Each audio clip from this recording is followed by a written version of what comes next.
Rotation and circular motion. ठीक है बच्चों। अच्छा, लास्ट लेक्चर में हम लोगों ने बच्चों जो बातें डिस्कस की थी उनमें था angular velocity, angular acceleration, angular displacement. ये सब बातें हम डिस्कस कर चुके हैं कि एंगुलर डिस्प्लेसमेंट को किससे शो करते हैं हम लोग, थीटा से शो करते हैं, सही है, जिसका फॉर्मूला एस अपॉन आर होता है। ये सब हम पढ़ चुके हैं। एंगुलर वेलोसिटी को ओमेगा से शो करते हैं, थीटा अपॉन टी। और इसी के साथ साथ एंगुलर एक्सेलरेशन भी हम लोग पढ़ चुके हैं, change in angular velocity per unit time. ठीक है, इन तीनों की डायरेक्शन हमने बच्चों अच्छे से डिस्कस की थी। हर चीज़ हम लोग इनके बारे में पढ़ चुके हैं। फिर हम लोग आए थे बच्चों टेंजेंशियल वेलोसिटी पे। अगर आपको याद हो लास्ट लेक्चर में तो हम लोगों ने जो पढ़ा था, मेन जो हमने आगे स्टार्ट भी करना है उसी के बारे में हमने पढ़ा था, टेंजेंशियल वेलोसिटी के बारे में। वहीं से बच्चों कंटिन्यू कर रहा हूँ मैं। टेंजेंशियल वेलोसिटी के बारे में पढ़ा था। टेंजेंशियल वेलोसिटी बच्चों क्या होती है? तो टेंजेंशियल वेलोसिटी के बारे में बच्चों हमने ये पढ़ा था कि अच्छा जी, एक सर्कल पे बच्चों कोई बॉडी जब मूव कर रही होती है, जब एक सर्कल पे बॉडी मूव कर रही होगी तो उसके बच्चों आर्क से छू के जाने वाली जो वेलोसिटी होती है हर पॉइंट पे, देखो इसके अगर आप 1,00,000 भी अगर टुकड़े करोगे छोटे छोटे छोटे, तो हर पॉइंट पे जो इसकी टेंजेंशियल वेलोसिटी होगी वो इस तरह स्ट्रेट होगी। यहाँ से टेंजेंशियल वेलोसिटी यहाँ होगी, सही है, फिर यहाँ से नीचे की तरफ होगी। तो ये सब बातें हम लोग पिछले लेक्चर में पढ़ चुके थे, सही है, टेंजेंशियल वेलोसिटी के बारे में। अच्छा जी, मेन बात जो हमने पढ़ी थी वो ये थी कि टेंजेंशियल वेलोसिटी डिपेंड करती है दो चीज़ों पे, सही है। अच्छा, टेंजेंशियल वेलोसिटी एक वेक्टर क्वांटिटी है, तो जाहिर सी बात है वेक्टर क्वांटिटी दो चीज़ों पे डिपेंड करती है, एक मैग्नीट्यूड पे और दूसरा वो एक बच्चों ये डिपेंड करती है मैग्नीट्यूड पर और दूसरा वो डिपेंड करती है डायरेक्शन पर। तो हमने दो चीज़ें डिस्कस की थी बच्चों कि जब टेंजेंशियल वेलोसिटी का मैग्नीट्यूड चेंज होता है, यानी कि जब वैल्यू चेंज हो रही होती है, जैसे मिसाल के तौर पे आप फैन को ऑन कर दें या फैन को जब ऑन करते हैं हम लोग उस वक्त उसकी वेलोसिटी आहिस्ता आहिस्ता क्या हो रही होती है, इंक्रीज हो रही होती है ना वेलोसिटी। अच्छा, वेलोसिटी जब आहिस्ता आहिस्ता इंक्रीज हो रही है इसका मतलब वेलोसिटी क्या हो रही है, चेंज हो रही है, यानी बढ़ रही है या कम हो रही है, मैग्नीट्यूड चेंज होना है मेन चीज से। अगर टेंजेंशियल वेलोसिटी का मैग्नीट्यूड चेंज हो रहा होता है, सही है, तो जो एक्सेलरेशन प्रोड्यूस होती है बच्चों वो कौन सी एक्सेलरेशन होती है, टेंजेंशियल एक्सेलरेशन। ये बात हमने पढ़ी थी पहली चीज। अच्छा जी, अगर टेंजेंशियल वेलोसिटी का की डायरेक्शन चेंज हो रही हो, क्या चेंज हो रही हो, डायरेक्शन, अगर डायरेक्शन चेंज हो रही होती है उस नतीजे में बच्चों जो हमारे पास एक्सेलरेशन बनती है उसे कहते हैं सेंट्रीपिटल एक्सेलरेशन। अच्छा, ये बात हमने डिस्कस की थी कि भाई जो वेलोसिटी है देखो हर पॉइंट पे अपनी डायरेक्शन क्या कर रही है, चेंज कर रही है, यानी कि टेंजेंशियल वेलोसिटी की डायरेक्शन हर पॉइंट पे चेंज हो रही होती है। अच्छा, मैग्नीट्यूड का कंफर्म नहीं है, आप जब ऑन कर रहे होगे फैन जब मैग्नीट्यूड चेंज हो रहा होगा या ऑफ कर रहे होंगे, सही है, लेकिन डायरेक्शन हर वक्त क्या हो रही है, चेंज। इसका मतलब भाई जब डायरेक्शन कॉन्स्टेंटली चेंज होती जा रही है, सही है, ये कॉन्स्टेंटली चेंज हो रही है, तो इसका मतलब सेंट्रीपिटल एक्सेलरेशन जो होती है वो ऑलवेज एग्जिस्ट करती है। ये बात भी बताई थी, ठीक है बच्चों। अच्छा, अभी इसी बात से सेंट्रीपिटल एक्सेलरेशन की हमने डायरेक्शन बताई थी। सेंट्रीपिटल एक्सेलरेशन कहाँ होती है, ऑलवेज टुवर्ड्स द सेंटर, हमेशा कहाँ होता है, टुवर्ड्स द सेंटर, सेंटर की तरफ होता है, सही है बच्चों। ये सेंट्रीपिटल एक्सेलरेशन हर पॉइंट से होती है टुवर्ड्स द सेंटर, यहाँ से भी टुवर्ड्स द सेंटर, जिस पॉइंट से भी आप लोगे सेंट्रीपिटल एक्सेलरेशन हमेशा कहाँ होगी, टुवर्ड्स द सेंटर। वजह क्या है बच्चों, क्योंकि टेंजेंशियल वेलोसिटी जो है हमेशा सेंट्रीपिटल एक्सेलरेशन उससे क्या होती है, परपेंडिकुलर होती है। देखो यहाँ इस बात को देख सकते हो डायग्राम में आप, सेंट्रीपिटल एक्सेलरेशन हमेशा परपेंडिकुलर होती है किससे, टेंजेंशियल वेलोसिटी से परपेंडिकुलर होती है, सही है बच्चों। अच्छा जी, आगे अब हम कुछ चीज़ें डिस्कस करेंगे। हम पढ़ेंगे बच्चों अब सेंट्रीपिटल सॉरी टेंजेंशियल एक्सेलरेशन की डायरेक्शन हमने डिस्कस नहीं की थी पिछले लेक्चर में, वहाँ हमने इसको रोक दिया था। बस हमने इसका एक फॉर्मूला पढ़ा था, याद हो आपको, अल्फा आर, ये इसका फॉर्मूला होता है, सही है, टेंजेंशियल एक्सेलरेशन का फॉर्मूला होता है अल्फा आर। ठीक है बच्चों, इसकी डायरेक्शन के बारे में हमने डिस्कस नहीं किया था कुछ भी, तो इस लेक्चर में हम आगे चल के इसकी डायरेक्शन को डिस्कस करते हैं। अच्छा जी, इमेजिन कर रहे हैं भाई हम, हमारे पास तीन तरह के सर्कल मौजूद हैं, एक ये रहा, दूसरा सर्कल, और फिर आ जाएगा यहाँ पर तीसरा सर्कल। ठीक है बच्चों। अच्छा जी, पहली चीज़ तो ये तीन सर्कल हमने क्या किए, एज्यूम कर लिए। इसके बाद इनकी जो रोटेशन है बच्चों, हम एज्यूम कर रहे हैं भाई ये रोटेट कर रहा है एंटी क्लॉकवाइज, ये भी कैसे रोटेट कर रहा है एंटी क्लॉकवाइज, और ये भी कैसे रोटेट कर रहा है एंटी क्लॉकवाइज रोटेट कर रहे हैं तीनों, ठीक है। अच्छा जी, एंटी क्लॉकवाइज इस तरह से, तो इसमें भी बना देता हूँ इस तरह से एंटी क्लॉकवाइज, और ये एंटी क्लॉकवाइज रोटेशन है इसकी, ठीक है बच्चों। अच्छा जी, टेंजेंशियल वेलोसिटी कहाँ होती है बच्चों, ये बात हमने पढ़ा था। अगर इस पॉइंट से ले रहे हो आप, टेंजेंशियल वेलोसिटी हमेशा कहाँ होगी, ऐसे स्ट्रेट होगी, सही है। यहाँ पे इस सर्कल के लिए भी टेंजेंशियल वेलोसिटी बिल्कुल स्ट्रेट होगी, ऐसे, सही है। यहाँ से बनाएंगे टेंजेंशियल वेलोसिटी बिल्कुल स्ट्रेट, इस पॉइंट के लिए भी टेंजेंशियल वेलोसिटी कहाँ होगी, बिल्कुल यहाँ पर स्ट्रेट होगी, ऐसे, सही है बच्चे। तो टेंजेंशियल वेलोसिटी हर पॉइंट पे कहाँ होती है बच्चों, देखो स्ट्रेट है ऐसे, ये टेंजेंशियल वेलोसिटी, ये टेंजेंशियल वेलोसिटी, यहाँ के लिए टेंजेंशियल वेलोसिटी ये है, ठीक है बच्चों। अच्छा, नेक्स्ट बात क्या है भाई, इस बॉडी को हम नाम दे देते हैं ए बॉडी का, इस बॉडी को हम नाम दे रहे हैं बी का, अगली बॉडी को हम नाम दे देते हैं सी का। अच्छा जी, हमने अभी बोला, मैंने आपको बोला भाई कि पहली चीज तो ये एंटी क्लॉकवाइज घूम रहा है, तो राइट हैंड रूल आपने पढ़ा था। जब एंटी क्लॉकवाइज घूम रहा होता है बच्चों, राइट हैंड रूल के मुताबिक आप जब अपने फिंगर को कर्ल करोगे इसकी डायरेक्शन में, तो थंब कहाँ होता है आपका, आउटवर्ड होता है, बाहर की तरफ। तो ओमेगा की जो डायरेक्शन आएगी, पहले तो एंगुलर वेलोसिटी की डायरेक्शन क्या होती है, आउटवर्ड, हम जानते हैं कहाँ से, राइट हैंड रूल से, सही है। अगली चीज क्या है भाई, अगर बच्चों ये भी एंटी क्लॉकवाइज घूम रहा है, तो इसमें भी ओमेगा की क्या होगी डायरेक्शन, भाई जाहिर सी बात है आउटवर्ड ही होगी ना, क्योंकि एंटी क्लॉकवाइज घूम रहा है। अच्छा जी, तीसरे में भी सेम हो गया आउटवर्ड, जाहिर सी बात है, एंटी क्लॉकवाइज घूमे तो भाई डायरेक्शन तो आउटवर्ड होनी है, ये तो पक्का की पक्की बात है। अच्छा, हम एज्यूम कर रहे हैं बच्चों, इसकी जो स्पीड है इस वाली बॉल की, इस सर्कुलर की स्पीड जो है बच्चों, वो इंक्रीज हो रही है, क्या हो रही है, इंक्रीज हो रही है। इस वाले की जो स्पीड है वो हो रही है डिक्रीज, डिक्रीज यानी कि कम हो रही है, ठीक है। और इसकी जो स्पीड है वो है कांस्टेंट, कांस्टेंट स्पीड है, सही है, बराबर स्पीड है। यानी कि इस केस को आप कह सकते हो ये यूनिफॉर्म सर्कुलर मोशन का केस है, यानी कि बराबर स्पीड से चलने वाला है, ठीक है बच्चों, बराबर स्पीड से चल रहा है। अच्छा जी, जब स्पीड यहाँ पे कांस्टेंट है बच्चों, तो जाहिर सी बात है कि जो टेंजेंशियल वेलोसिटी, सॉरी यहाँ पे स्पीड इंक्रीज हो रही है ना, जब स्पीड इंक्रीज हो रही होती है बच्चों, एक और चीज आपको बता दूं यहाँ पे, जब स्पीड इंक्रीज हो रही हो, तो देखो यहाँ पर टेंजेंशियल वेलोसिटी जो बन रही है यहाँ पे, ये और ओमेगा देखो बच्चों कहाँ पे, आउटवर्ड, बाहर की तरफ, बाहर की तरफ।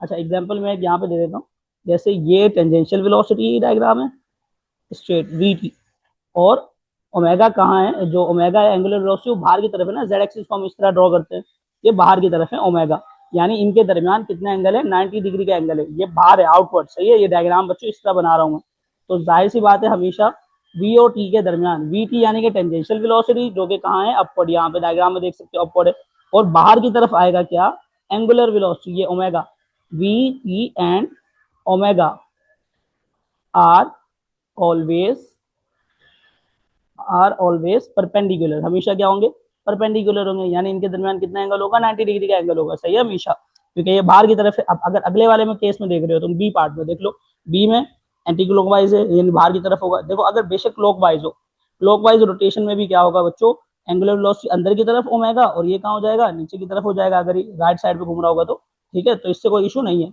हमेशा टेंजेंशियल वेलोसिटी और ओमेगा दोनों के बीच में कितना एंगल है, 90 डिग्री का एंगल है। इसी वजह से देखो वो टेंजेंशियल वेलोसिटी का फॉर्मूला लेकर आया था पिछली बार मैंने, टेंजेंशियल वेलोसिटी का फॉर्मूला क्या था, V T is equal to omega R, ये पढ़ा था formula, omega into R, vector form करवाई थी, सही है।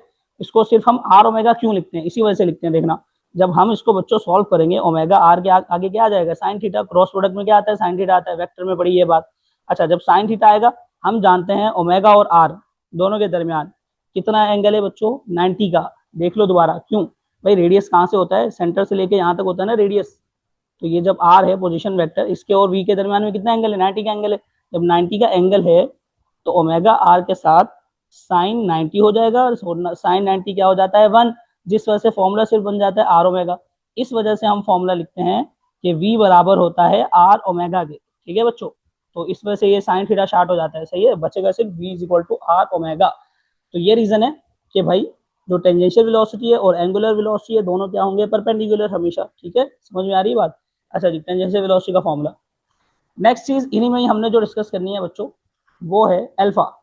अच्छा भाई, अल्फा की डायरेक्शन क्या है, मिसाल के तौर पे अल्फा भाई इस वाले में स्पीड इंक्रीज हो रही है, जब स्पीड इंक्रीज हो रही है बच्चों, तो अल्फा कहाँ होगा, अल्फा और एंगुलर वेलोसिटी सेम डायरेक्शन में होते हैं, पैरेलल, पीछे पढ़ा था हमने भाई, एंगुलर एक्सेलरेशन और एंगुलर वेलोसिटी पैरेलल होते हैं जब स्पीड क्या हो रही होती है, इंक्रीज हो रही होती है। अगर ये बाहर है तो अल्फा भी कहाँ होगा, बाहर होगा, आउटवर्ड होगा, सिंपल। सही है भाई। देखो ना, इन दोनों की डायरेक्शन क्या होती है, पैरेलल। ये चीज मैं यहाँ लिख रहा हूँ, अल्फा पैरेलल होता है ओमेगा के। कब, जब स्पीड क्या हो रही हो, इंक्रीज, क्या हो रही हो, इंक्रीज हो रही हो। सेम वही उसी तरह जो हम लीनियर क्वांटिटी में पढ़ते नहीं थे कि एक्सेलरेशन और वेलोसिटी दोनों पैरेलल होते हैं, अगर स्पीड क्या हो रही हो, इंक्रीज हो रही हो, सेम वही वाली बात हो रही है, कोई मुश्किल नहीं बात। अच्छा जी। अच्छा, इस वाले में स्पीड हो रही है डिक्रीज, दूसरे वाले केस में बी वाले में जब स्पीड डिक्रीज हो रही होती थी बच्चों, याद है एक्सेलरेशन परपेंडिकुलर हो, सॉरी परपेंडिकुलर हो रहा हूँ, एंटी पैरेलल हो जाता था। एक्सेलरेशन जो था वो एंटी पैरेलल हो जाता था किससे, वेलोसिटी से। अगर स्पीड क्या हो रही होती थी, डिक्रीज, कम हो रही होती, दोनों की डायरेक्शन ऑपोजिट हो जाती थी। तो इसका मतलब यहाँ जो अल्फा होगा, अगर एंगुलर वेलोसिटी आउटवर्ड है तो ये क्या होगा, इनवर्ड होगा। सही है, यानी इससे बिल्कुल ऑपोजिट हो चुका है क्योंकि स्पीड डिक्रीज हो रही है, सिंपल। अच्छा जी, इस वाले में ओमेगा आउटवर्ड है, स्पीड कांस्टेंट है भाई, जब स्पीड कांस्टेंट है जाहिर सी बात है अल्फा तो होगा ही नहीं बिल्कुल भी। वजह क्या है भाई, अच्छा भाई, स्पीड जब कांस्टेंट है यानी कि बिल्कुल बराबर बराबर स्पीड से घूम रहा है, स्पीड चेंज नहीं हो रही, एंगुलर वेलोसिटी क्या बिल्कुल चेंज नहीं हो रही। जब ओमेगा कांस्टेंट है तो अल्फा क्या होता है, जीरो होता है। सही है, ये बात पहले ऊपर पढ़ के आए। अच्छा जी, नेक्स्ट चीज टेंजेंशियल वेलोसिटी भाई। इस वाले में स्पीड इंक्रीज हो रही है, यानी टेंजेंशियल वेलोसिटी का जो मैग्नीट्यूड है वो चेंज हो रहा होगा। जी भाई, बिल्कुल हो रहा होगा। देखो ना भाई, यहाँ से अगर यहाँ से मिसाल के तौर पे सर्कल पे बॉडी चल रही है, यहाँ से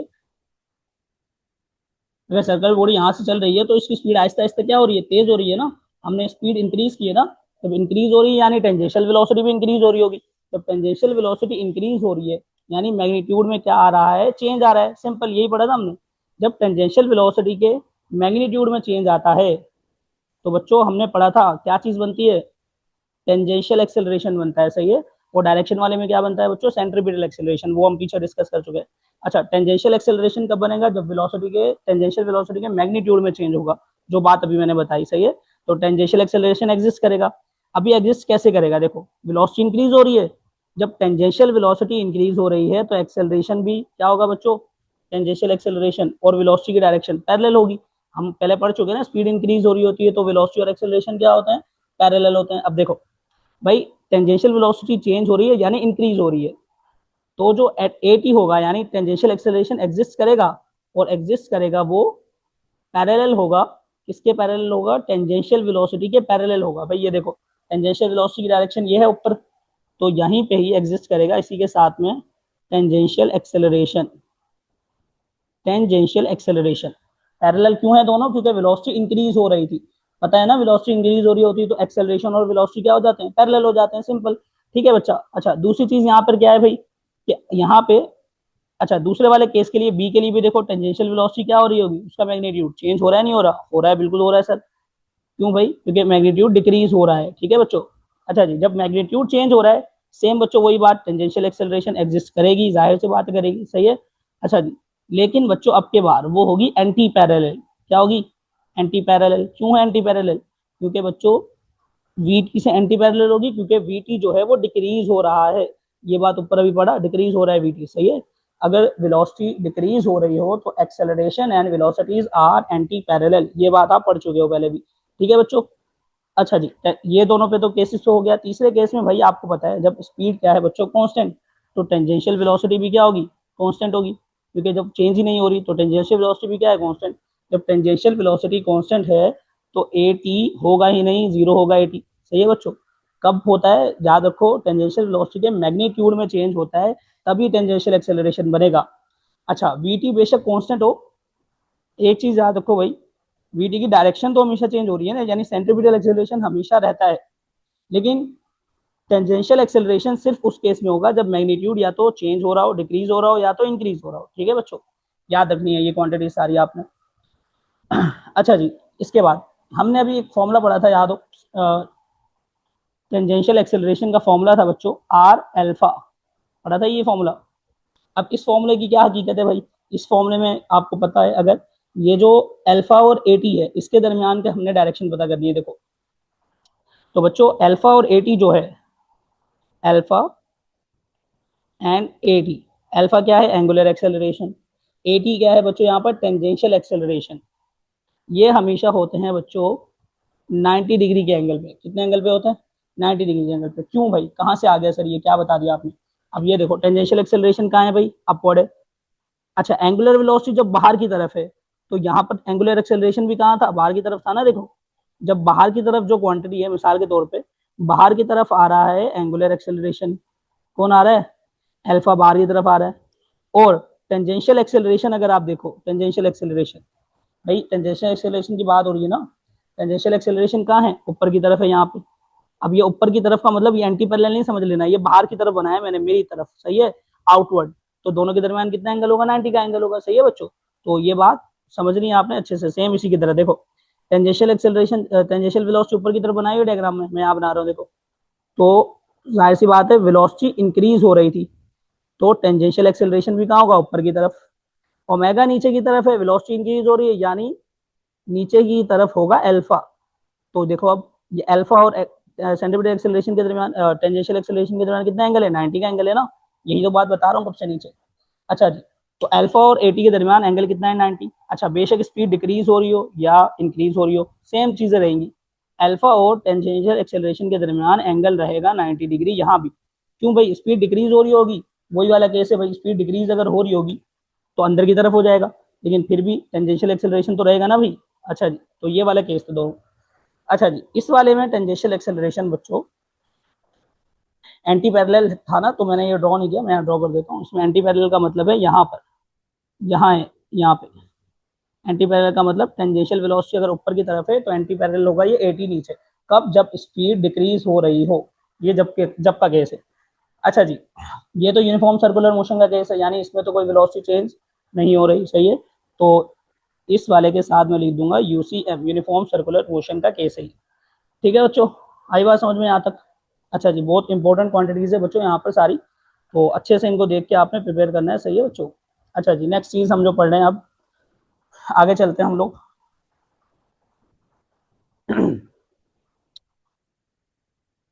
अच्छा जी, फिर से हमारे पास बच्चों एक सर्कुलर बॉडी है, सही है, एक सर्कुलर पाथ है मिसाल के तौर पे। अच्छा बच्चों, सेंटर से सेंट्रीपिटल एक्सेलरेशन कहाँ होगा इस पे, हमेशा टुवर्ड्स द सेंटर पढ़ा है, सेंट्रीपिटल एक्सेलरेशन सेंटर की तरफ होगा। अच्छा जी, टेंजेंशियल एक्सेलरेशन कहाँ होता है बच्चों, टेंजेंशियल एक्सेलरेशन होगा हमेशा कहाँ, ये सर्कल के आर्क पे होता है ना टेंजेंशियल एक्सेलरेशन। देखो भाई, जहाँ टेंजेंशियल वेलोसिटी वहीं टेंजेंशियल एक्सेलरेशन होगा ना, अपवर्ड। ठीक है बच्चे। अच्छा, मतलब क्योंकि हमने इसको सपोज किया हुआ कि एंटी क्लॉकवाइज घूम रहा है, तो जाहिर है ऊपर की तरफ होगा टेंजेंशियल एक्सेलरेशन, और इसकी स्पीड क्या हो रही है, बढ़ रही है, यानी हमें इसको non uniform circular motion consider करना है भाई। अगर बढ़ रही होगी जब ही होगा टेंजेंशियल एक्सेलरेशन, पता है ना, वेलोसिटी चेंज हो रही होनी चाहिए। अगर चेंज नहीं हो रही तो टेंजेंशियल एक्सेलरेशन क्या हो जाएगा, जीरो हो जाएगा, सही है। तो नॉन यूनिफॉर्म सर्कुलर मोशन है, कर रही है, सही है। नॉन यूनिफॉर्म सर्कुलर का मतलब क्या है, वेरिएबल स्पीड है। अब वेरिएबल स्पीड का मतलब भाई, वेरिएबल स्पीड का मतलब स्पीड जब चेंज हो रही है तो टेंजेंशियल एक्सेलरेशन तो एग्जिस्ट करेगा ही करेगा, सही है। यानी tangential acceleration is not equal to zero. और जाहिर से बात है भाई, टेंजेंशियल एक्सेलरेशन के साथ सेंट्रीपिटल एक्सेलरेशन तो होता ही होता है हमेशा, सही है, बेशक स्पीड बढ़ रही हो या नहीं बढ़ रही हो, यूनिफॉर्म सर्कुलर मोशन हो। ठीक है बच्चों। अच्छा जी, हम लोग ने ये दो लिख ली क्वांटिटी। अब बच्चों सपोज कर रहे हैं भाई कि इसकी स्पीड ना इंक्रीज हो रही है, वेरिएबल तो है लेकिन इसकी स्पीड क्या हो रही है, इंक्रीज, इसकी स्पीड हो रही है इंक्रीज। जाहिर है जब बच्चों स्पीड इंक्रीज हो रही होगी, स्पीड इंक्रीज हो रही होगी, टेंजेंशियल एक्सेलरेशन कहाँ होगा, अपवर्ड, क्योंकि वेलोसिटी भी कहाँ होती है, अपवर्ड। ये दो हमने कॉम्पोनेंट बना लिए। अब इन दोनों का अगर हमें नेट लीनियर एक्सेलरेशन निकालना है, देखो ये दोनों लीनियर क्वांटिटीज हैं, सही है। अच्छा जी, अगर हमें निकालना है नेट लीनियर एक्सेलरेशन, इन दोनों का net linear acceleration, total linear acceleration निकालना है अगर हमें, तो क्या करना पड़ेगा। अच्छा भाई, टोटल नेट एक्सेलरेशन निकालने के लिए हम लोग बच्चों इन दोनों वेक्टर्स को देखो, एक सेंट्रीपिटल एक्सेलरेशन का वेक्टर है, एक एटी का है, दोनों को जोड़ेंगे, हेड टू टेल रूल से पढ़ा हुआ ना हम लोगों ने बच्चों। देखो पहला वेक्टर आ गया, ये कौन सा है, ये सेंट्रीपिटल एक्सेलरेशन। भाई एटी जो है उसके टेल को जोड़ूंगा इसके हेड से, यही तरीका रहेगा। तो ये कौन सा वेक्टर आ गया, ए टी, टेंजेंशियल एक्सेलरेशन वाला वेक्टर आ गया। तीसरा वेक्टर बच्चों ड्रॉ करना है यहाँ से हमने, सही है, यहाँ से लेकर यहाँ तक, ये तीसरा वेक्टर आ गया मिसाल के तौर पे ये रहा। और इसे हम कहेंगे क्या, ए कहेंगे, टोटल वेक्टर है ना। तो टोटल वेक्टर को क्या कहते हैं, ए कहते हैं ना भाई, जैसे हम लोग रिजल्टेंट को कहते थे। अच्छा जी, इसका अगर फॉर्मूला बनाना है बच्चों, क्या लगाएंगे, पाइथागोरस थ्योरम लगाएंगे। क्या होता है Pythagoras theorem, hypotenuse square is equal to base square plus perpendicular square. Hypotenuse में क्या है भाई, ए है, तो ए का फॉर्मूला बन जाएगा अंडर रूट आ जाएगा यहाँ पर, क्योंकि स्क्वायर हटाना था। बेस है ए सी का स्क्वायर प्लस ए टी का स्क्वायर। अच्छा जी, आगे चल के इसका क्वेश्चन आने वाला है, सही है, लीनियर एक्सेलरेशन का भी मैं क्वेश्चन करवाऊंगा आप लोगों को।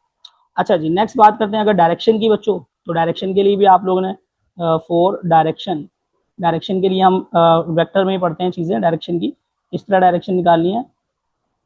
अच्छा जी, डायरेक्शन के लिए क्या लगाते हैं हम लोग, टेन थीटा।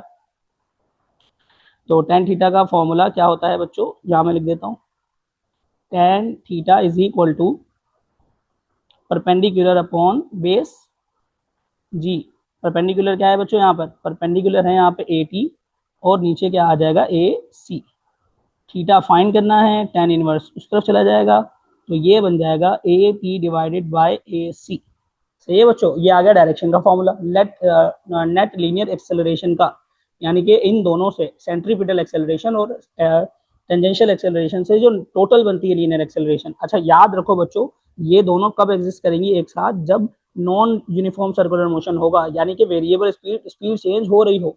ऐसा ना हो कि भाई स्पीड चेंज नहीं हो रही। यूनिफॉर्म सर्कुलर मोशन के केस में टेंजेंशियल वेलोसिटी नहीं होती, क्योंकि वेलोसिटी क्या होती है, कांस्टेंट होती है, सही है, चेंज नहीं हो रहा होता, मैग्नीट्यूड चेंज नहीं हो रहा होता, डायरेक्शन तो चेंज हो रही है, सही है।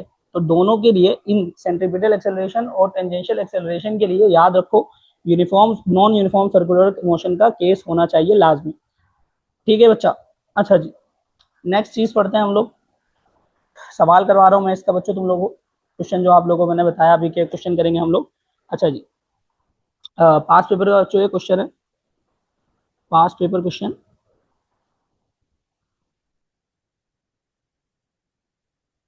क्वेश्चन कुछ ऐसे है बच्चों, क्वेश्चन में लिख लेता हूँ फिर आप लोगों को समझाता हूँ क्वेश्चन। ये है क्वेश्चन आप लोगों का। इस क्वेश्चन में बच्चों क्या बोल रहे हैं, Tarzan swing on a vine of length 4 metre. बच्चों वाइन कहते हैं वो दरख्त के ऊपर वो होती है ना बड़ी सी शाख, जिसपे वो जो टार्जन वो जो जंगल में रहता है, जंगली वो जो हरकतें कर रहा होता है, मतलब उस पर ना झूला झूल रहा होता है, सही है, उसकी बात कर रहे हैं। तो टार्जन भाई स्विंग कर रहा है उस वाइन के ऊपर, उस रस्सी के को बोल दो आप, मसला नहीं है, 4 मीटर, जिसका लेंथ कितना है, 4 मीटर है, ठीक है, इन अ वर्टिकल सर्कल। अच्छा वर्टिकल सर्कल कहते हैं जो पेंडुलम वाला होता है ना बच्चों, यू इस तरह से जो मूव कर रहा होता है उसे कहते हैं वर्टिकल सर्कल। अभी हम यहाँ डायग्राम बनाएंगे, देखो मिसाल के तौर पे भाई ये एक फिक्स पॉइंट है, जो कि मतलब दरख्त के साथ कोई फिक्स पॉइंट है, मिसाल के तौर पे ये रहा, सही है, और ऊपर से ये फिक्स है। अच्छा यहाँ से ये टार्जन है मिसाल के तौर पे, यहाँ पे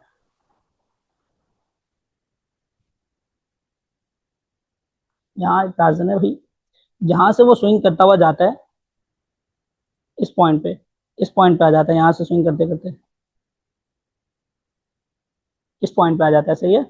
और यहाँ ये जो ये ऐसे स्विंग कर रहा है, इसको कहते हैं बच्चों क्या हम लोग, पेंडुलम वाले इस रास्ते को कहते हैं हम लोग क्या, हम लोग कहते हैं वर्टिकल सर्कल। वर्टिकल का मतलब होता है बिल्कुल देखो एक ही इसमें एक्सिस में घूमना, वर्टिकल एक्स सर्कल, सही है। हॉरिजॉन्टल कौन सा होता है, वो जो बच्चों आप वो जो बांधते हो ना रस्सी पे, बोल बांध के उसको गोल गोल ऐसे घुमा रहे हो, तो वो हॉरिजॉन्टल होता है। हॉरिजॉन्टल इसलिए होता है भाई, वो सिर्फ एक्स एक्सिस पे घूम रहा होता है, यू, और ये ऐसे वाई पे है, सही है बच्चों। तो सिंपल भाई, वर्टिकल सर्कल ये है और हॉरिजॉन्टल सर्कल वो है, दोनों बता दिए मैंने।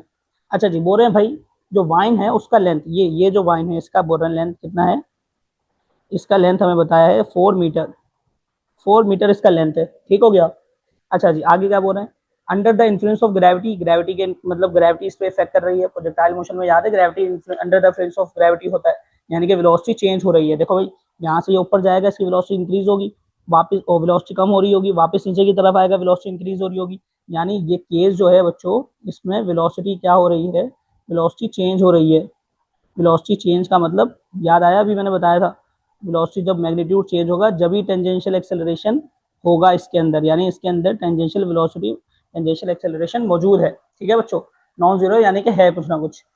अच्छा जी, आगे क्या बोल रहे हैं भाई, इसके आगे when vine makes angle 30 degree, बोल रहे भाई वाइन ने जो एंगल बनाया है वर्टिकल के साथ यहाँ पे, वो कितना है, 30 डिग्री एंगल बना दिया। ही हैज 4 मीटर पर सेकेंड स्पीड, और उसकी स्पीड कितनी है, 4 मीटर पर सेकेंड, इसकी रफ्तार बताइए, स्पीड बताइए, वी बताई हुई है कितनी, 4 मीटर पर सेकेंड। सर कैसे पता चला लीनियर है, भाई लीनियर वेलोसिटी का यूनिट लिखा हुआ है मीटर पर सेकेंड। अच्छा हमने फाइंड करना है नेट एक्सेलरेशन। अभी ऊपर बच्चों फॉर्मूला पढ़ाया है नेट एक्सेलरेशन के लिए। आपको क्या चाहिए भाई, ए के लिए आपको चाहिए अंडर रूट ए सी का स्क्वायर, ए सी का स्क्वायर प्लस ए टी का स्क्वायर। अच्छा जी, सारा मसला बच्चा बच्चा पता है किसका है, देखो सारा मसला है टेंजेंशियल एक्सेलरेशन का, क्योंकि ए सी तो हलवा है। देखो ए सी कैसे निकालोगे, ए सी का फॉर्मूला क्या है, वी स्क्वायर अपॉन आर, पता है ना भाई, इतना इजी है। वी स्क्वायर मतलब देखो वेलोसिटी हुई ना 4, 4 का स्क्वायर का मतलब 4 इंटू 4 लिख लो, सही है। और नीचे रेडियस, अब रेडियस पता है क्या है, देखो अगर इसको आप पूरा यूं सर्कल मान लो, इस पूरे को यूं सर्कल मान लो, तो ये जो रस्सी का लेंथ है ये क्या खिलाएगा, रेडियस खिलाएगा ना। तो ये बात पहले भी आप कर चुके हो न्यूमेरिकल्स में, इसमें कोई मुश्किल नहीं है, सही है बच्चों। अच्छा जी, नीचे मतलब रेडियस भी कितना आ गया, 4 आ गया, सही है। एक 4 से एक 4 कट गया, आंसर क्या आ गया, 4 मीटर पर सेकेंड स्क्वायर। ये आ गए क्या, सेंटीमीटर एक्सेलरेशन। अच्छा, टेंजेंशियल एक्सेलरेशन के लिए क्या करना है, टेंजेंशियल एक्सेलरेशन फाइंड करना है। अब उसके लिए बच्चों केसेस है, यहाँ देखो समझो अब थोड़ा सा इसको। भाई यहाँ पे हम बच्चों बनाएंगे कंपोनेंट्स। किसके कंपोनेंट बना रहे हैं, देखो भाई यहाँ पर इसके ऊपर बच्चों जाहिर सी बात है वेट एक्ट कर रहा है, क्योंकि बोला है under the influence of gravity, यानी ग्रेविटी एक्ट कर रही है। वेट लग रहा होगा mg डाउनवर्ड, सही है, पता है हम लोग को, पेंडुलम में भी पढ़ के आए थे ये बात। अच्छा जी, एक और चीज, और बच्चों इसका यहाँ जो कंपोनेंट होगा वेट का सामने, ये कौन सा है, परपेंडिकुलर कंपोनेंट है बच्चों, जिसे हम क्या कहते हैं हम लोग mg cos थीटा कहेंगे, ठीक है। और एक यहाँ पे होगा जो क्या कहलाता है mg sin थीटा, ठीक है। दो कंपोनेंट बना दिए हम लोगों ने। अच्छा, टेंशन इन स्ट्रिंग होती है भाई, रस्सी में टेंशन होती है ऊपर की तरफ, उसे क्या कहेंगे, टी कहेंगे, सही है। अच्छा देखो यहाँ पर, अब यहाँ बच्चों एक होती है अनबैलेंस फोर्स, जिसे हम रिस्टोरिंग फोर्स भी कहते हैं, याद है ना। अच्छा जी, अब यहाँ कंडीशन देखना बच्चों क्या क्या लग रही है। भाई हम जानते हैं जो वो अनबैलेंस फोर्स है वो किसको बराबर कर रही है, देखो mg sin थीटा, वो डायग्राम से देख सकते हो आप, सही है। और टेंशन किसको कर रही है, टेंशन वाला केस असल में इंपॉर्टेंट नहीं है, इसे लिख लेना। टेंशन किसको कर रही है बच्चों, टेंशन के सामने है mg cos थीटा, इसको बैलेंस कर रही है, लेकिन इसका हमें काम नहीं है तो लिखने की जरूरत नहीं है, सही है। अच्छा, अनबैलेंस फोर्स में बच्चों फोर्स का फॉर्मूला क्या है, ma, इस तरफ क्या आ जाएगा mg sin थीटा, ठीक है भाई। m से m क्या हो जाएगा क्रॉस, एक्सेलरेशन बच गया हमारे पास g sin थीटा। इससे निकालेंगे टेंजेंशियल एक्सेलरेशन, जी निकाल लेते हैं। देखो जी की वैल्यू क्या है बच्चों, 10 रख लो। साइन थीटा दिया हुआ है, कितना दिया हुआ है थीटा, देखो 30 डिग्री दिया हुआ है थीटा, वर्टिकल के साथ जो बना रहा है। अच्छा जी, साइन 30 की जो वैल्यू है बच्चों वो होती है 0.5। जब ये 10 से मल्टीप्लाई होगा हो जाएगा कितना, 5 हो जाएगा मीटर पर सेकेंड स्क्वायर, ठीक है। दोनों एक्सेलरेशन आ गए, क्या निकालना था, नेट एक्सेलरेशन। सॉल्व कर लेते हैं नेट एक्सेलरेशन के लिए। अच्छा जी, नेट एक्सेलरेशन के लिए बच्चों हमें इन दोनों को पुट करना है अंडर रूट के अंदर। देखो भाई, ए सी की वैल्यू है भाई 4, 4 का स्क्वायर प्लस ए टी की वैल्यू है 5 का स्क्वायर। 4 का स्क्वायर हो जाएगा 16 और प्लस 5 का स्क्वायर हो जाएगा 25, ये हो गया 41 हो जाएगा जी, 41, ये हो जाएगा 41। अच्छा, रूट निकालना बच्चों नहीं आता अगर इस ट्रिक को देख लो, बहुत आसान है, मैं ट्रिक बता देता हूँ आप लोगों को। रूट निकालने की ट्रिक जो है, किसी भी वैल्यू का रूट निकाल सकते हो आप चाहो तो। इससे देखो मिसाल के तौर पे भाई जैसे अंडर रूट आपके पास 41 है अगर मिसाल के तौर पे, पहले सही है, किस तरह निकालना है, इससे छोटी वैल्यू का देखोगे, इससे छोटी वैल्यू 36 का परफेक्ट स्क्वायर होता है 6, तो सही है 6 लिख दिया आपने यहाँ पर, सही है। अच्छा 6 6 36 तो आ गया, 36 के बाद कितनी वैल्यू बची हुई है यहाँ पे, 5 वैल्यू बची हुई ना, 36 प्लस 5 क्या हो जाएगा 41 बचा हुआ, 5 बचा हुआ, उस 5 को लिखो यहाँ रफली ऐसे, सही है। यहाँ पॉइंट लगाओ, 5 के साथ लगाओ 0। 6 का टेबल कहाँ तक पढ़ो, 50 आता है, नहीं आता। 6 का टेबल अगर हम 8 तक पढ़ते हैं 48 आता है ना, 6 8 जा 48 आ गया, कितने बचे यहाँ से, 2 बच गए, फिर 0 लगा दो। फिर 6 का टेबल कहाँ तक पढ़ो, 20 आता है, 3 तक पढ़ो, 6 3 जा 28, ये आ गई वैल्यू। इस वैल्यू को दोबारा प्लस करना है 6 से, यानी यहाँ जो नंबर आएगा उससे प्लस करना है, फिर डिवाइड करा देना है 2 से।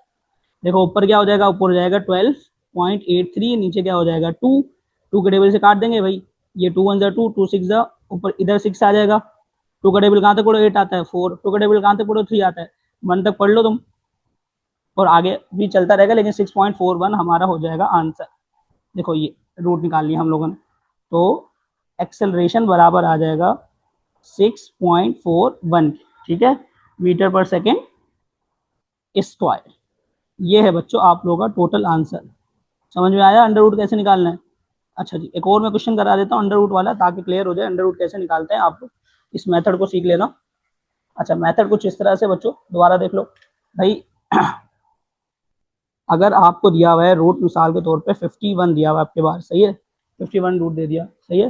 51 से छोटा देखोगे रूट किसका आ रहा है, 51 से छोटा रूट किसका आएगा भाई बताओ। 51 से छोटा है 49, 7 का है ना, 7 7 49, तो हमने 7 लिख दिया यहाँ पर, सही है। 49 आ रहा है ना, 7 7 49, दो बच रहे हैं इसमें से, 2 लिख दिया साइड पे इधर आपने, सही है। यहाँ पॉइंट लगाया, जीरो लगाया, 7 2 14 आ रहा है ना, कितने बचे, 6 बच गया, 6 को आगे लिख दो, फिर जीरो लगा दो, क्योंकि 6 तो आता नहीं है 7 के टेबल में। अब 7 का टेबल कहाँ तक पूरा 60 है, 8 तक पढ़ेंगे तो क्या आता है 56, ये तो पता है ना, 8 तक पढ़ा क्या आ गया 56 आ गया, सही है। मतलब इसमें से 4 बच जाएंगे हमारे पास, तो 4 जो बच रहा है उसके आगे भी आप सॉल्व कर सकते हो। देखो 7 8 जा 56, 4 जो बचेगा आगे सॉल्व करो, लेकिन आगे करने की जरूरत नहीं है। अच्छा पहला हमारा क्या आया था 7, तो उसी से प्लस कर देंगे, डिवाइड कर देंगे 2 से। हाँ भाई क्या हो जाएगा 14.28, 2 से डिवाइड कर रहे हो, 14 2 का टेबल कहाँ तक 14 आता है 7, सही है। पॉइंट 28 का आधा क्या हो जाएगा 14, क्योंकि 2 से डिवाइड कर रहे हो ना, 7.41 आ गया अंडर रूट इसका, इस 51 का रूट आ गया। समझ में आ रहा है शॉर्टकट, ये बात समझ में आ रही है, हाँ अच्छे से समझ में आना चाहिए बच्चों। रूट निकालने का तरीका है ये बहुत आसान, ठीक है बच्चों। तो ये तरीका था रूट निकालने का, बस इसको आप लोग एक बार और कोई भी वैल्यू ले लो आप उसकी प्रैक्टिस कर सकते हो, ठीक है बच्चों, रूट निकालने की। अच्छा जी, नेक्स्ट हम लोग बच्चों अब देख लेते हैं सेंट्रीपिटल एक्सेलरेशन के बारे में। एक और चीज़ है जो आप लोगों ने आगे पढ़नी है, वो ये है बच्चों, देखो भाई एक सर्कल हम फिर से कंसिडर कर रहे हैं मिसाल के तौर पे, ये रहा, ठीक है। अच्छा जी, हमने एक चीज़ पढ़ी थी बच्चों, याद हो, सेंटर से एंड पॉइंट तक क्या होता है बच्चों, रेडियस, क्या होता है रेडियस। और सेंट्रीपिटल एक्सेलरेशन हमेशा कहाँ होती है, टुवर्ड्स द सेंटर, यानी कि ए सी कहाँ होती है, अंदर होती है, ये बात हमें पता है। इससे हमें क्या पता था, ए सी एंड आर दोनों कितने एंगल पे हैं, दोनों एक दूसरे से क्या है, एंटी पैरेलल, यानी 180 डिग्री पे हैं दोनों, ठीक है बच्चों, ये बात हमें पता थी। अच्छा जी, इस बात को अब देखो बच्चों, क्या कैसे रख रहा हूँ मैं भाई, सेंट्रीपिटल एक्सेलरेशन का फॉर्मूला था बच्चों, ए सी सेंट्रीपिटल एक्सेलरेशन वेक्टर क्वांटिटी है, इसका फॉर्मूला था बच्चों वी स्क्वायर अपॉन आर। अच्छा जी, एक फॉर्मूला इसका ये होता है, इसके साथ आता है यूनिट वेक्टर, भाई पता है ना, जो वेक्टर क्वांटिटी होती है उसके साथ क्या आता है, यूनिट वेक्टर आता है ना, तो ये आर कैप शो कर रहा है यूनिट वेक्टर को, सही है। अच्छा जी, हम जानते हैं यूनिट वेक्टर का फॉर्मूला होता था बच्चों, a vector which is divided by its own magnitude, याद है बच्चों, टाइप्स ऑफ वेक्टर में पढ़ाया था मैंने कि भाई वेक्टर, यूनिट वेक्टर की क्या होती है definition, a vector which is divided by its own magnitude. तो इसी यूनिट वेक्टर की जगह हम वो लिखने वाले हैं पूरा फॉर्मूला, देखो ये आर है ना, यानी आर वेक्टर अपने ही आप से क्या हो जाएगा, डिवाइड हो जाएगा, अपने मैग्नीट्यूड से डिवाइड हो जाएगा, ठीक है, कोई इशू नहीं है, हमने डेफिनेशन पढ़ी हुई है यूनिट वेक्टर की, ठीक है बच्चों। अच्छा, जब बच्चों हम लोग इन दोनों को,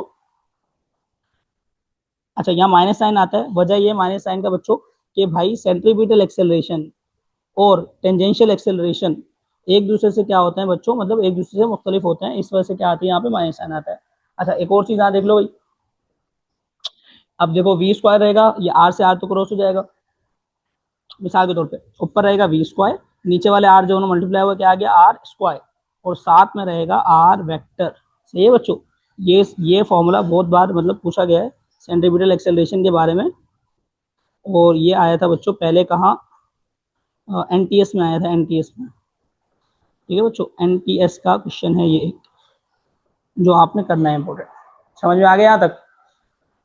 अच्छा जी, नेक्स्ट चीज बच्चों हम पढ़ रहे हैं सर्कुलर मोशन में बच्चों, अगर आपको याद हो हम इक्वेशन ऑफ मोशंस को चेंज करते हैं, यहाँ देखो मैं लिखवा रहा हूँ, इक्वेशन ऑफ मोशन जो आप पढ़ते हो बच्चों, इक्वेशन ऑफ मोशन, काइनेमेटिक्स में डायनेमिक में पढ़ते हैं, इक्वेशन ऑफ मोशंस कौन कौन सी होती हैं। फर्स्ट इक्वेशन ऑफ मोशन है V F is equal to V I plus A T, इनको हम चेंज करेंगे according to rotation quantities, angular quantities. देखो कैसे, बहुत ईजी है, बहुत ज्यादा भाई। वी एफ जो है फाइनल वेलोसिटी है, हम इसकी जगह लिख लेंगे angular final velocity, omega F होता था ना angular velocity, is equal to V I की जगह omega initial velocity plus acceleration यहाँ पे क्या है अल्फा है, यानी कि एंगुलर एक्सेलरेशन पता है ना अल्फा, और टाइम सेम रहता है दोनों में, टाइम का कोई चेंजिंग नहीं होती। अच्छा जी, दूसरी जो इक्वेशन ऑफ मोशन है वो है S is equal to V I T plus half A T square, ये है। अच्छा जब इसको चेंज करेंगे हम लोग, एस की जगह आ जाता है थीटा, इनिशियल वेलोसिटी की जगह ओमेगा इनिशियल, साथ में टाइम प्लस हाफ एक्सेलरेशन की जगह अल्फा टी का स्क्वायर। सही है बच्चों, समझ में आ रही ना, इजी है, हमने पढ़ चुके हैं सारी क्वांटिटीज। तीसरा हमारे पास था formula equation two A S is equal to V F square minus V I square, यही है। अच्छा जी, टू अपनी जगह पे, ए की जगह अल्फा आ जाएगा, एस की जगह थीटा आ जाएगा, आगे ओमेगा एफ का स्क्वायर माइनस इनिशियल वेलोसिटी की जगह ओमेगा इनिशियल का स्क्वायर। ठीक है, ये लीनियर क्वांटिटीज को हम चेंज कर रहे हैं किसमें, हमने चेंज कर दिया किसमें भाई, एंगुलर क्वांटिटीज में चेंज कर दिया। सही है, ये रिलेशन होता है दोनों के दरमियान, इस तरह से हम चेंज कर सकते हैं। सही है बच्चों। अच्छा जी, एक और चीज इसी के साथ, अगर मैं बोल रहा हूँ भाई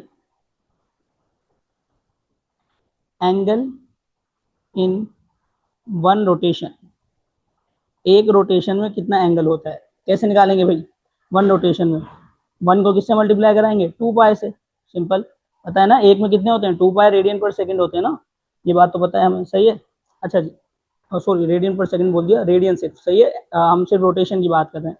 अच्छा जी, अगर मैं बोलता हूँ बच्चों आप लोगों को कि भाई एंगल निकालो, एंगल इन टू रोटेशन, कितने में, टू रोटेशन में, तो आप क्या करा दोगे, सिंपली टू को मल्टीप्लाई करा दोगे 2 पाई रेडियन से।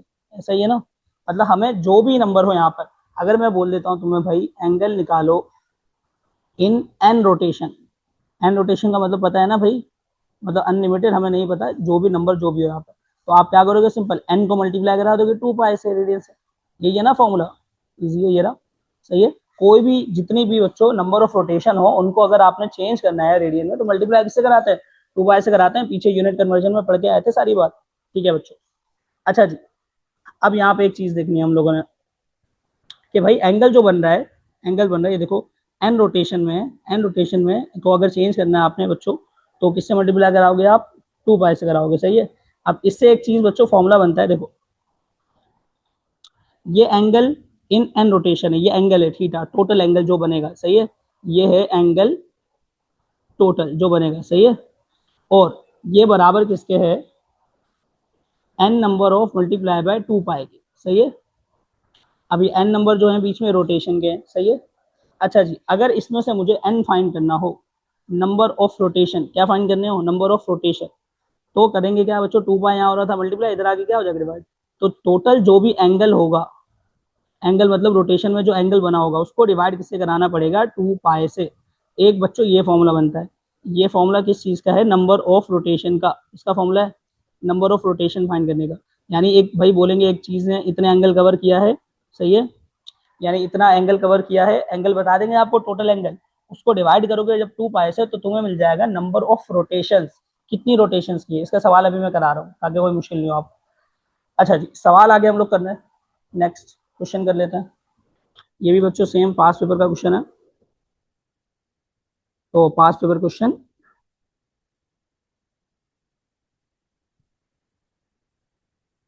अच्छा जी, क्वेश्चन कुछ इस तरह से है भाई, आप फैन, एक फैन है यानी कि कोई भी पंखा है। सही है, वो बना रहा है मेक्स 2400 आरपीएम, आरपीएम का मतलब पता था ना, रेवोल्यूशन पर मिनट, 2400 रेवोल्यूशन पर मिनट बना रहा है। सही है, it after it switch of, भाई अगर वो स्विच ऑफ हो गया, स्विच ऑफ होने के बाद बोल रहे हैं द नंबर ऑफ,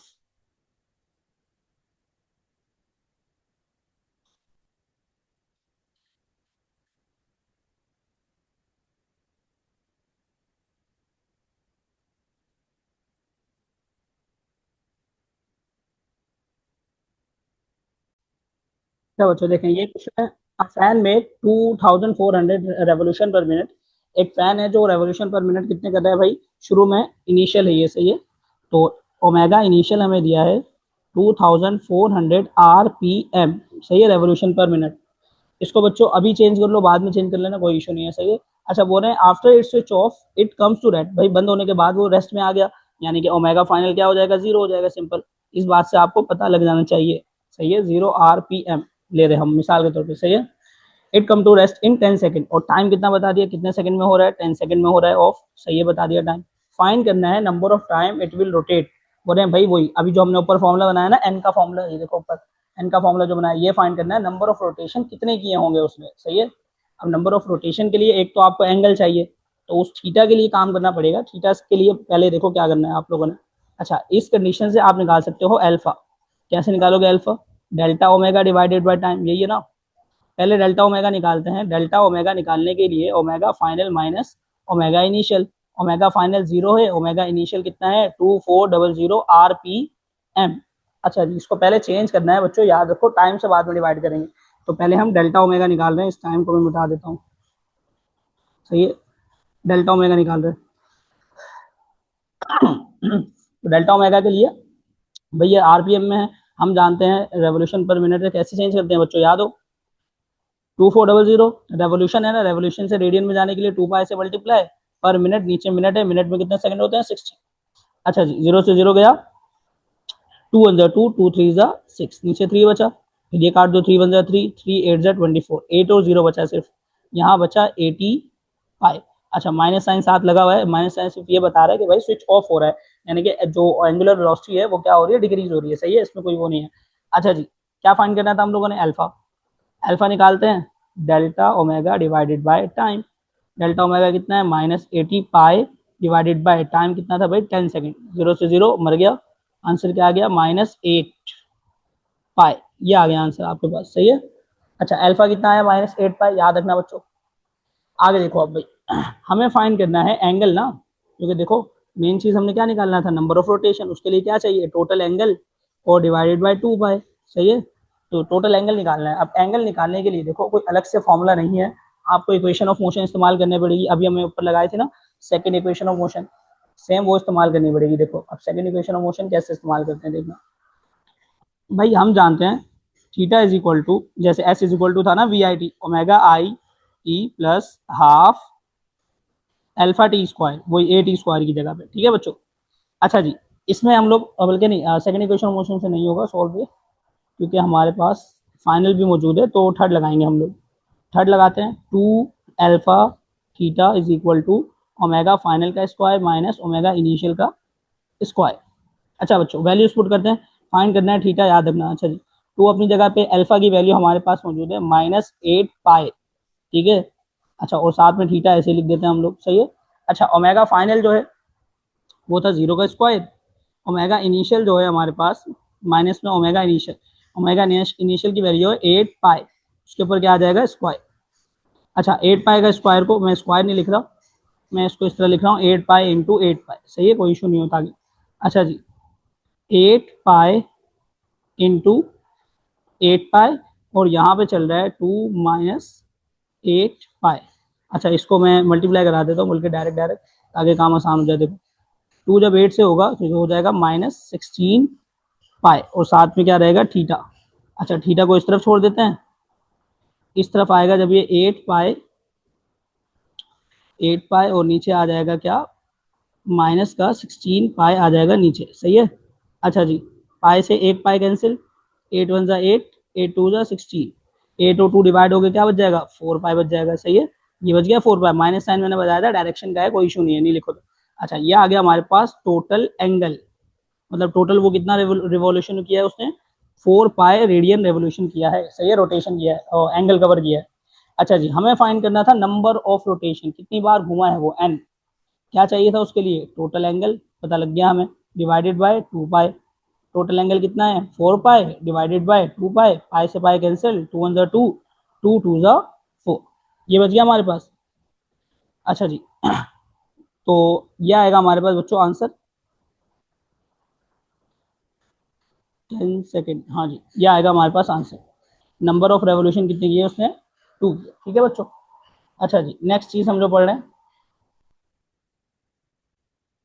तो बच्चों यहाँ पे थोड़ी सी मिस्टेक ये हो गई है, देखें हमसे, मैं यहाँ थोड़ी सी करेक्शन कर देता हूँ, कि जो ओमेगा इनिशियल था ना, हमने वो 8 लिख दिया। देखो यहाँ पर ये 80 था, देखो नीचे अगर आप देखोगे तो ये देखो, यहाँ पे ये ओमेगा है, ओमेगा की बात हो रही है हमारी। सही है, ओमेगा इनिशियल, ये देखो 200 ये था ना, ये हमने जब चेंज किया ये कितना आया था 80 पाए, माइनस तो मतलब साइन इसके साथ लगा हुआ है। सही है, 80 पाए है ओमेगा इनिशियल, यानी हम 80 पाए का स्क्वायर निकाल रहे हैं, यानी कि 80 पाए से ही मल्टीप्लाई करा देंगे, सेम वही प्रोसीजर है, माइनस बचेगा यहाँ पे, और 80 पाए इंटू 80 पाए, सेम वही वाला प्रोसीजर है, कोई चेंजिंग नहीं है। सही है, माइनस साइन से माइनस साइन कट गया, थीटा इधर रह जाएगा, तो 80 पाए और यहाँ पे भी 80 पाए, नीचे डिवाइड हो जाएगा आके 16 पाई, एक पाई से एक पाई कैंसिल, 16 वन 16, 16 का टेबल कहाँ तक पूरा 80 आता है भाई, 16 का टेबल हम लोग पढ़ेंगे, अल्लाह तुम्हारा भला करे, 16 का टेबल हम लोग पढ़ेंगे अगर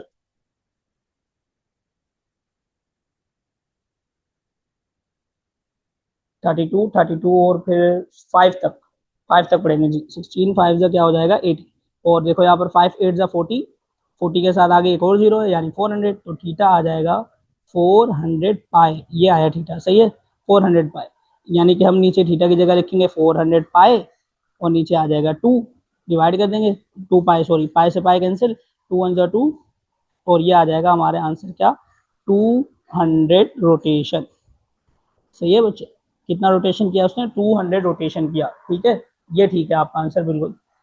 अच्छा जी नेक्स्ट करते हैं हम लोग आगे, ये बच्चों इसका क्वेश्चन था, सही है, इक्वेशन ऑफ मोशन का, जो हमने एंगुलर क्वांटिटीज में चेंज किया, सही है बच्चों, तो इसमें कोई इशू नहीं हो आपको। अच्छा जी नेक्स्ट चीज अब बच्चों हम लोग पढ़ने वाले हैं सेंट्रीपिटल फोर्स के बारे में, तो स्टार्ट करते हैं हम लोग। अच्छा जी फिर से बच्चों एक सर्कल इमेजिन करेंगे हम लोग। अच्छा जी हम जानते हैं सेंट्रीपिटल एक्सेलरेशन कहाँ होता है हमेशा बच्चों, टुवर्ड्स द सेंटर, सही है, सेंट्रीपिटल एक्सेलरेशन यहाँ से भी कहाँ होता है, टुवर्ड्स द सेंटर ए सी, यहाँ से भी क्या होगा टुवर्ड्स द सेंटर ए सी, और यहाँ से भी कहाँ होगा टुवर्ड्स द सेंटर ए सी, सही है। अच्छा जी एक और चीज़ यहाँ पे टेंजेंशियल एक्सेलरेशन क्या होती है बच्चों, कहाँ होती है, देखो इस पॉइंट पर अगर बॉडी है तो टेंजेंशियल एक्सेलरेशन यहाँ स्टेट होगी, जी होगी स्ट्रेट ये रही, और फिर इस पॉइंट से टेंजेंशियल एक्सेलरेशन कहाँ होगी, ये होगी स्ट्रेट, सही है, इस पॉइंट से टेंजेंशियल एक्सेलरेशन कहाँ होगी स्ट्रेट, ये रही, सेम इस पॉइंट से टेंजेंशियल एक्सेलरेशन कहाँ होगी, ये स्ट्रेट, सही है बच्चों, ये टेंजेंशियल वेलोसिटी की वैल्यू है, ये रही वी टी, ये रही वी टी, और ये रही वी टी टेंजेंशियल वेलोसिटी। अच्छा एज्यूम करें बच्चे ये जो सर्कल घूम रहा है ये कांस्टेंट स्पीड से घूम रहा है, यानी कि यूनिफॉर्म सर्कुलर मोशन का केस है, सही है, यूनिफॉर्म सर्कुलर मोशन का केस है।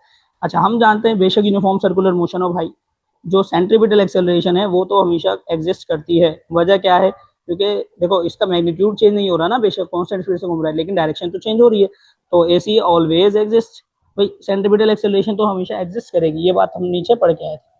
अच्छा जी तो ये केस है बच्चों यूनिफॉर्म सर्कुलर मोशन का, लेकिन देखो यूनिफॉर्म सर्कुलर मोशन में भी बॉडी क्या है एक्सेलरेटेड है ना, एक्सेलरेशन बॉडी के अंदर एक्सेलरेशन है ना। अब बच्चों बॉडी के अंदर जब एक्सेलरेशन है तो न्यूटन लॉज ऑफ मोशन कहते हैं, कौन सा न्यूटन लॉ ऑफ मोशन कहता है, दूसरा, कि भाई फोर्स लगाओ किसी बॉडी पे तो उसमें क्या आ जाता है एक्सेलरेशन, ये अगर एक्सेलरेटेड है यानी इसके ऊपर कोई फोर्स तो लग रही होगी ना, एक्सेलरेशन है तो इसका मतलब वो जो एक फोर्स है जो इसकी डायरेक्शन को चेंज करवा रही है, टेंजेंशियल एक्सेलरेशन की डायरेक्शन चेंज हो रही है ना, देखो टेंजेंशियल एक्सेलरेशन बन रहा है, तो टेंजेंशियल एक्सेलरेशन की वजह से देखो एक्सेलरेशन है यानी फोर्स तो होगी, तो यहाँ वो जो फोर्स है बच्चों वो फोर्स कौन सी है बच्चों, अच्छा सेंट्रीपिटल फोर्स, कौन सी सेंट्रीपिटल, तो यहाँ जो फोर्स आएगी वो क्या है सेंट्रीपिटल फोर्स। अच्छा सेंट्रीपिटल फोर्स के बारे में बात ये समझ लो कि सेंट्रीपिटल फोर्स हमेशा इज ऑलवेज कहाँ होती है, is always towards the centre, ये भाई टुवर्ड्स द सेंटर रहेगी, टुवर्ड्स द सेंटर। हमें एक बात और भी पता थी Newton second law of motion से, फोर्स और एक्सेलरेशन क्या होते हैं बच्चों, पैरेलल होते हैं ना भाई, जाहिर सी बात है जिस डायरेक्शन में फोर्स है उसी डायरेक्शन में होगी ना एक्सेलरेशन, तो यहीं पे है बच्चों centripetal force towards the centre होगी, सही है, ये चीज़ याद रखना। अच्छा जी सेंट्रीपिटल एक्सेलरेशन सेंट्रीपिटल फोर्स कहाँ है बच्चों, टुवर्ड्स द सेंटर। नेक्स्ट चीज़ क्या भाई, आप देख सकते हो डायग्राम से टेंजेंशियल वेलोसिटी और सेंट्रीपिटल फोर्स दोनों आपस में क्या है परपेंडिकुलर, देख लो वो ऊपर की तरफ है, ये कहाँ है अंदर की तरफ है, सही है, दोनों क्या है परपेंडिकुलर हैं टू ईच अदर, ये बात याद रखनी है, centripetal force and tangential velocities are also perpendicular to each other, एक दूसरे से क्या है परपेंडिकुलर है टू ईच अदर। अच्छा जी ये बात समझ में आ रही है। अच्छा जी नेक्स्ट चीज़ क्या है भाई, सेंट्रीपिटल फोर्स का फॉर्मूला क्या है बच्चों, इस तरह निकाला था फॉर्मूला, कैसे पता लगा, अच्छा जी सेंट्रीपिटल फोर्स के फॉर्मूले के लिए बच्चों सेम वही एम का फॉर्मूला है, लेकिन देखो यहाँ पर भाई सेंट्रीपिटल फोर्स किसकी वजह से बन रही है, कौन सी एक्सेलरेशन की वजह से बन रही है, सेंट्रीपिटल एक्सेलरेशन की वजह से ना, यानी यहाँ सी आ जाएगा, और सेंट्रीपिटल एक्सेलरेशन का फॉर्मूला ऊपर पड़ गया है वी स्क्वायर अपॉन आर, जिस वजह से ये बन जाता है mv²/r। तो ये फॉर्मूला है बच्चों इसका सेंट्रीपिटल एक्सेलरेशन का फॉर्मूला है ये। सही है चलो, ये आ गया सेंट्रीपिटल एक्सेलरेशन का फॉर्मूला। सही है, Fc is equal to mv²/r। अच्छा जी, इसी फॉर्मूले में मजीद चेंजिंग है, जब हम रोटेशनल मोशन के लिए पढ़ते हैं तो इसी फॉर्मूले में चेंजिंग हो जाती है कुछ ऐसे। देखो Fc is equal to M V की जगह पे बच्चों जब हम लगाएंगे वी का फॉर्मूला, टेंजेंशियल वेलोसिटी का फॉर्मूला बताया ना, आर ओमेगा। हाँ ये देखो, और ऊपर क्या आ गया स्क्वायर, नीचे क्या है आर। जब ऊपर स्क्वायरिंग होगी दोनों पे, एक आर से एक आर कट जाएगा, ऊपर एक आर बचेगा और साथ में बचेगा ओमेगा स्क्वायर। तो यहाँ फॉर्मूला बचेगा एम आर ओमेगा स्क्वायर। सही है। अच्छा, ओमेगा के ऊपर स्क्वायर है, आर के ऊपर भी स्क्वायर आया था, एक आर नीचे वाले से कट चुका है। ठीक है बच्चों, समझ में आ रही है फॉर्मूला। ये फॉर्मूला हम इस्तेमाल करते हैं रोटेशनल मोशन में। अच्छा, इसी फॉर्मूले को जब वन रोटेशन के लिए मैं चेंज करूं, अगर इसी को किसके लिए चेंज करूं, वन रोटेशन के लिए। वन रोटेशन के लिए क्या बनेगा भाई, हम जानते हैं ओमेगा जो है वन रोटेशन के लिए क्या होता है, 2π/t होता है ना। तो यहाँ देखो F C is equal to M और आर अपनी जगह पे, ओमेगा की जगह आ गया 2π/t पर क्या आ गया स्क्वायर, जिसकी वजह से ये फॉर्मूला बनेगा बच्चों 4π², साथ में एम आर है, नीचे क्या बचेगा टी का स्क्वायर। समझ में आ रही बात। ये सेंट्रीपिटल एक्सेलरेशन का फॉर्मूला है for one rotation of any body. सही है बच्चों, F C is equal to 4π² M R और टी का स्क्वायर। समझ में आ रही बात, यहाँ तक हमें बात समझ आ जाती है। अच्छा जी, नेक्स्ट चीज, अब सेंट्रीपिटल फोर्स के बारे में एक और फैक्ट है बच्चों। देखो भाई, सेंट्रीपिटल फोर्स कोई भी वर्क डन नहीं करती बिल्कुल भी। वजह क्या है, देखो ये बात पहले मैं लिख देता हूँ। Work done by centripetal force, work done by centripetal force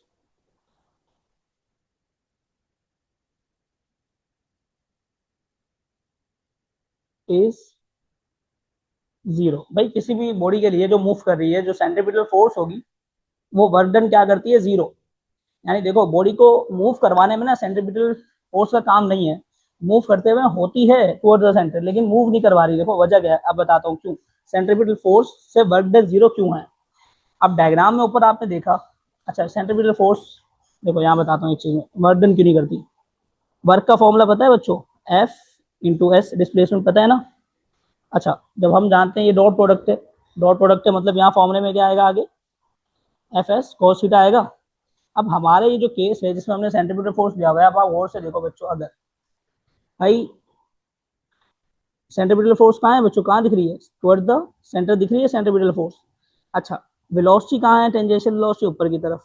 तो बच्चों जहाँ वेलोसिटी होती है वहीं डिस्प्लेसमेंट होता है या नहीं होता, velocity and displacement are parallel ना, ये बात पता है ना। यानी डिस्प्लेसमेंट यहाँ होगा, सही है, ऊपर की तरफ, क्योंकि टेंजेंशियल वेलोसिटी ऊपर की तरफ है। तो देखो यहाँ पे अगर गौर से बच्चों, सेंट्रीपिटल फोर्स और डिस्प्लेसमेंट के दरमियान कितना एंगल बन रहा है, परपेंडिकुलर है ना, 90 का एंगल बन रहा है। जब 90 का एंगल बन रहा है, हम यहाँ पे जब 90 रखेंगे बच्चों, तो कोस 90 की वजह से ये क्या हो जाएगा, सब जीरो हो जाएगा। इस वजह से वर्क जो है वो क्या होता है, zero. Centripetal force work done क्या करता है, जीरो वर्क डन करता है। सेंट्रीपिटल फोर्स बॉडी पे कोई भी वर्क नहीं करता। सेंट्रीपिटल फोर्स में वर्क क्या होता है बच्चों, जीरो होता है। समझ में आ रही है बात। अच्छा जी, ये बात समझ में आ गई। अच्छा जी, एक और चीज, सेंट्रीपिटल फोर्स बच्चों, अच्छा इसी चीज को मैं कुछ इस तरह लिखवा देता हूँ। देखो भाई, सेंट्रीपिटल फोर्स परपेंडिकुलर किसके है, टेंजेंशियल, परपेंडिकुलर है टेंजेंशियल वेलोसिटी के। ये बात अभी ऊपर पढ़ी ना हमने, सही है।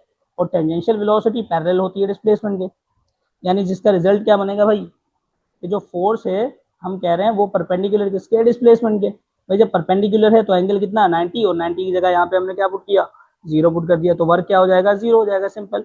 तो एफ और एस के बच्चों परपेंडिकुलर होने की वजह से वर्क क्या हो गया, यहाँ पर जीरो हो गया वर्क। समझ में आई बात। चलो जी, ये है थी एक चेन हमारी सेंट्रीपिटल फोर्स की, जिससे आप लोगों को समझ आती है चीजें।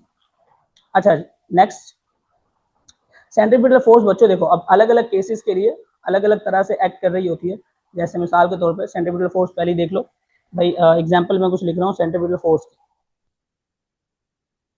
Examples of centripetal forces. अच्छा जी, अच्छा बच्चों आपको पता हो केमिस्ट्री में अगर इलेक्ट्रॉन जो होता है बच्चों वो रिवॉल्व कर रहा होता है, इलेक्ट्रॉन रिवॉल्व कर रहा होता है, किसके अराउंड रिवॉल्व कर रहा होता है भाई, न्यूक्लियस में कर रहा होता है ना, अराउंड न्यूक्लियस, न्यूक्लियस के अराउंड क्या कर रहा होता है, इलेक्ट्रॉन रिवॉल्व कर रहा होता है। अब उस इलेक्ट्रॉन का रिवॉल्व होना न्यूक्लियस के अराउंड, सही है, और न्यूक्लियस में क्या होता है, प्रोटॉन होता है, तो उन दोनों के दरमियान हम क्या निकालते हैं, कूलम फोर्स निकालते हैं, याद है इलेक्ट्रोस्टैटिक में, सही है। तो जो उनके इनके दरमियान में जो कूलम फोर्स होती है, कूलम फोर्स होती है इनके दरमियान में, सही है, जो कूलम फोर्स होती है वो एक्ट कर रही होती है उस वक्त बच्चों एज अ सेंट्रीपिटल फोर्स। ऐसा ही है ना भाई, इलेक्ट्रॉन को सेंटर की तरफ खींचने का किसका काम है, सेंट्रीपिटल फोर्स का होगा ना, वो उसी में रिवॉल्व कर रही है। अच्छा जी, एक केस ये हो गया। अगली चीज, दूसरी एग्जांपल, भाई एक चार्ज है जो मूव कर रहा है, चार्ज मूव कर रहा है, सही है, मैग्नेटिक फील्ड में, किसमें मूव कर रहा है, मैग्नेटिक फील्ड में। सेकंड ईयर में आप लोग ये चीज पढ़ के आए होंगे, सही है, velocity of a moving charge, ये हमने पढ़ा था, सही है, फोर्स और a moving charge in a magnetic field, ये टॉपिक होता है। अच्छा जी, चार्ज मूव कर रहा है मैग्नेटिक फील्ड में बच्चों, तो उसके ऊपर एक फोर्स लगती है जिसका फॉर्मूला पता हो, Q V B sine theta, याद हो अगर, मैग्नेटिक फोर्स का फॉर्मूला एफ बी, सही है। ये जो मैग्नेटिक फोर्स है बच्चों, ये बिहेव कर रही होती है, ये जो मैग्नेटिक फोर्स है Q V B sine theta, ये बिहेव कर रही होती है, act as a centripetal force, क्योंकि देखो जो चार्ज है उसको ये घुमाती है ना सर्कुलर मोशन में, आपने अगर देखा होगा बच्चों, मैग्नेटिक फील्ड होती थी उसमें जब भी आता था तो इसको ये ऐसे गोल लेके चले जाता था, सही है, केस हमने पूरा पढ़ा हुआ है चार सुमास रेशो वगैरह में, ठीक है बच्चों। अच्छा जी, तो वहां सेंट्रीपिटल फोर्स ये है, तो अलग अलग केसेस में सेंट्रीपिटल फोर्स अलग अलग तरह से काम कर रही है, सही है बच्चों। अच्छा जी, तीसरा केस, भाई वर्टिकल सर्कल क्या है, देखो अभी मैंने वर्टिकल सर्कल के बारे में आपको बताया था, भाई पेंडुलम और ये सब क्या करते हैं, वर्टिकल सर्कल करते हैं। अच्छा, वर्टिकल सर्कल में भाई सेंट्रीपिटल फोर्स का रिस्पॉन्स होती है दो चीजें, एक तो होता है टेंशन इन स्ट्रिंग, ऊपर की तरफ टेंशन जो लेके जा रही होती है, सही है, और प्लस दूसरा होता है वेट जो डाउनवर्ड लेके जा रहा है, यानी देखो चीजों को नीचे कौन ला रहा है, वेट लाता है, सही है, और टेंशन फोर्स कहाँ लेके जा रही है, ऊपर की तरफ, दो चीजें हैं ना जो उसको घुमाने के रिस्पॉन्सिबल है।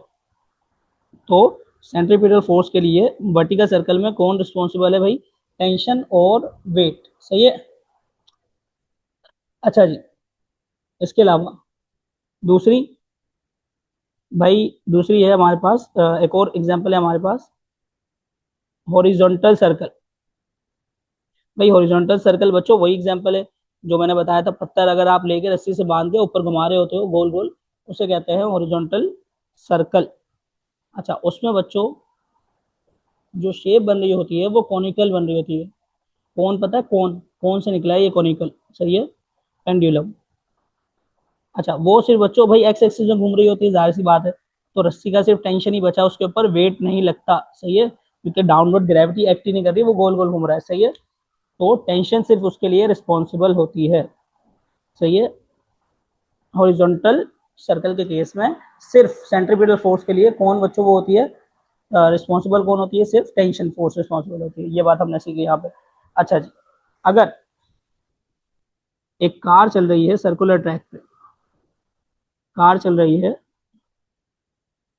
सर्कुलर ट्रैक पे, सही है, तो बच्चों जाहिर है उसमें फ्रिक्शन होती है ना, टायर फ्रिक्शन उसको रोक रही होती है, सही है, तो फ्रिक्शन उसके लिए क्या काम कर रही होती है, फ्रिक्शन फोर्स सेंट्रीपिटल फोर्स का काम कर रही होती है बच्चों, सही है, आई बात समझ में, तो हर केस में अलग अलग तरह से सेंट्रीपिटल फोर्स अपना काम दिखाती है, सही है, अलग अलग केसेस में अलग अलग। अच्छा जी, सेंट्रीपिटल फोर्स का क्वेश्चन कर लेते हैं हम लोग, सेंट्रीपिटल फोर्स का क्वेश्चन नहीं किया हम लोगों ने। अच्छा जी, क्वेश्चन क्या है बच्चों, क्वेश्चन लिखते हैं हम लोग सेंट्रीपिटल फोर्स का क्वेश्चन,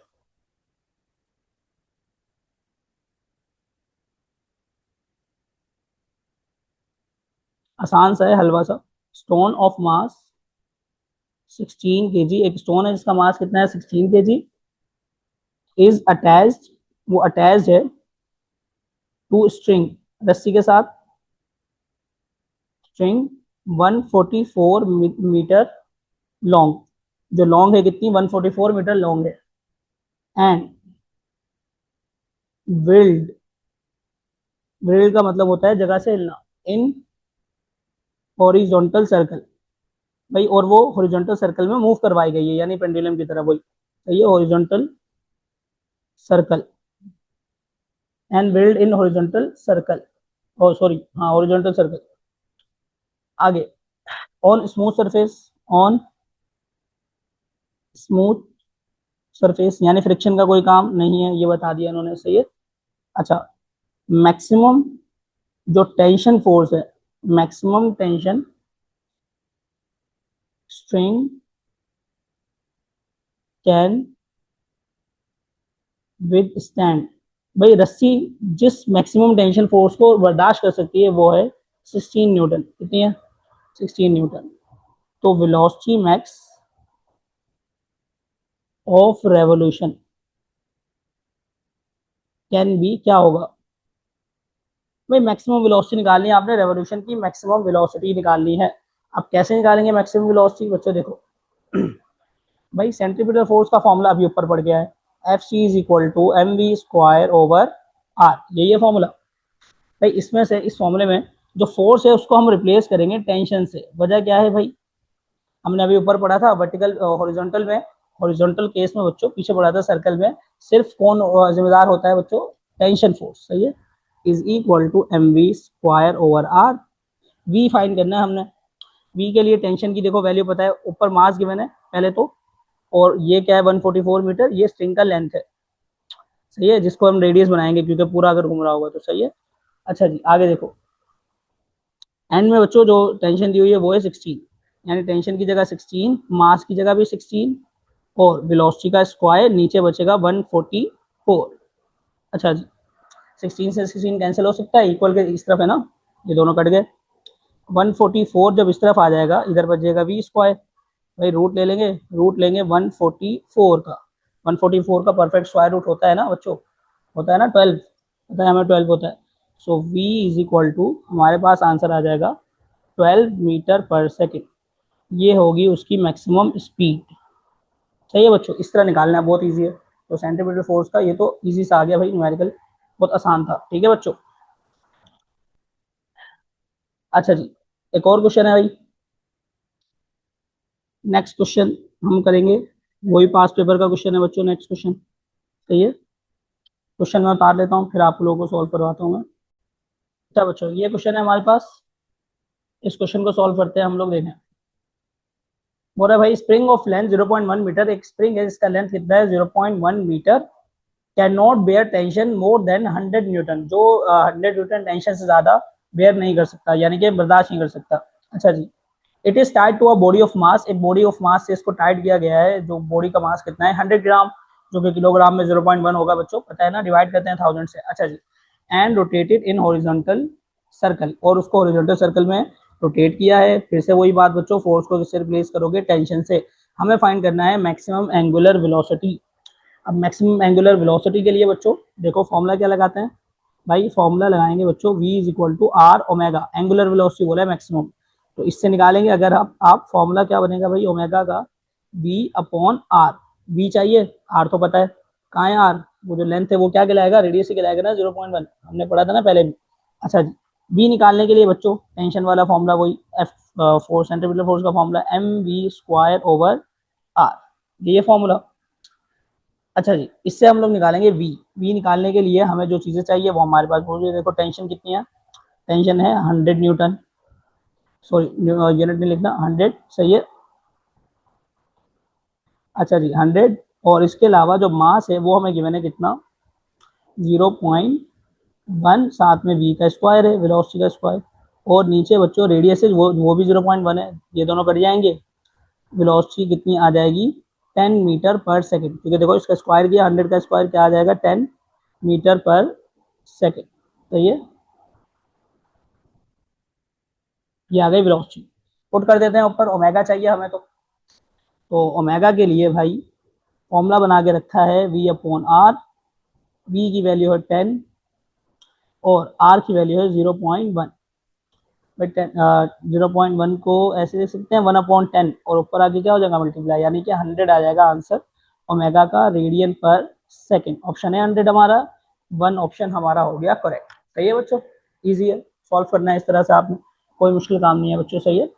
अच्छा जी, नेक्स्ट चलते हैं हम लोग नेक्स्ट टॉपिक की तरफ। अच्छा जी, नेक्स्ट चीज जो हमने पढ़नी है बच्चों, वो है, हम बस रिलेशन पढ़ लेते हैं अब सारी चीज़ों के दरमियान, ताकि पता हो आपको चीज़ें क्या क्या चीज़ें होती हैं और क्या नहीं। देखो, एक तरफ बच्चों मैं चार्ट बना रहा हूँ यूनिफॉर्म सर्कुलर मोशन का, दूसरी तरफ बना रहा हूँ नॉन यूनिफॉर्म सर्कुलर मोशन का। सही है, किसमें कौन सी क्वांटिटी क्या होगी ये बस हम लिख रहे हैं सारी, ताकि एंड में आपके पास लिखा हो अच्छे से। अच्छा जी, हम जानते हैं यूनिफॉर्म सर्कुलर मोशन में भाई बराबर स्पीड से चल रही है, कांस्टेंट स्पीड है, तो फिर सेंट्रीपिटल फोर्स क्या होगी बच्चों? सेंट्रीपिटल फोर्स हमेशा एग्जिस्ट करती है, मतलब जीरो नहीं होगी। सही है। अच्छा, नॉन यूनिफॉर्म में यानी कि चेंज हो रही है वेलोसिटी, जाहिर है इसमें भी सेंट्रीपिटल फोर्स तो दोनों में होती है, हमने पढ़ा था, ये डायरेक्शन पर डिपेंड नहीं करती। जब सेंट्रीपिटल फोर्स है तो सेंट्रीपिटल एक्सेलरेशन भी होगी बच्चों, तो यहाँ भी होगी और यहाँ भी होगी सेंट्रीपिटल एक्सेलरेशन, दोनों जगह है सेंट्रीपिटल एक्सेलरेशन। अच्छा, यहाँ पे बोल रहे हैं भाई यूनिफॉर्म सर्कुलर बराबर स्पीड से घूम रहा है, तो टेंजेंशियल एक्सेलरेशन यहाँ जीरो होगी, क्योंकि वेलोसिटी का मैग्नीट्यूड चेंज नहीं हो रहा। यहाँ पे वेलोसिटी का मैग्नीट्यूड चेंज हो रहा है, यानी यहाँ पे टेंजेंशियल एक्सेलरेशन जीरो नहीं होगी, यहाँ पे कुछ ना कुछ होगी टेंजेंशियल एक्सेलरेशन। सही है बच्चों। नेक्स्ट चीज भाई, एंगुलर वेलोसिटी के बारे में हमने पढ़ा था।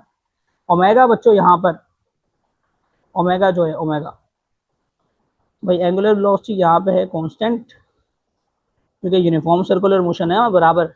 यहाँ पे ओमेगा क्या है? कांस्टेंट नहीं है, जिसको इस तरह लिखोगे, is not equal to constant. सही है। जब ओमेगा कांस्टेंट होता था बच्चों, तो अल्फा क्या होता था? जीरो, क्योंकि भाई वेलोसिटी चेंज नहीं हो रही। सही है। तो यहाँ पे भाई वेलोसिटी चेंज हो रही है ओमेगा, इसका मतलब अल्फा एग्जिस्ट करेगा, वो अल्फा क्या हो जाएगा? Non zero.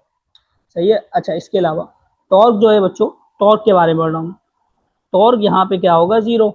भाई ओमेगा कांस्टेंट है, टॉर्क क्या होगा? जीरो होगा। सही है।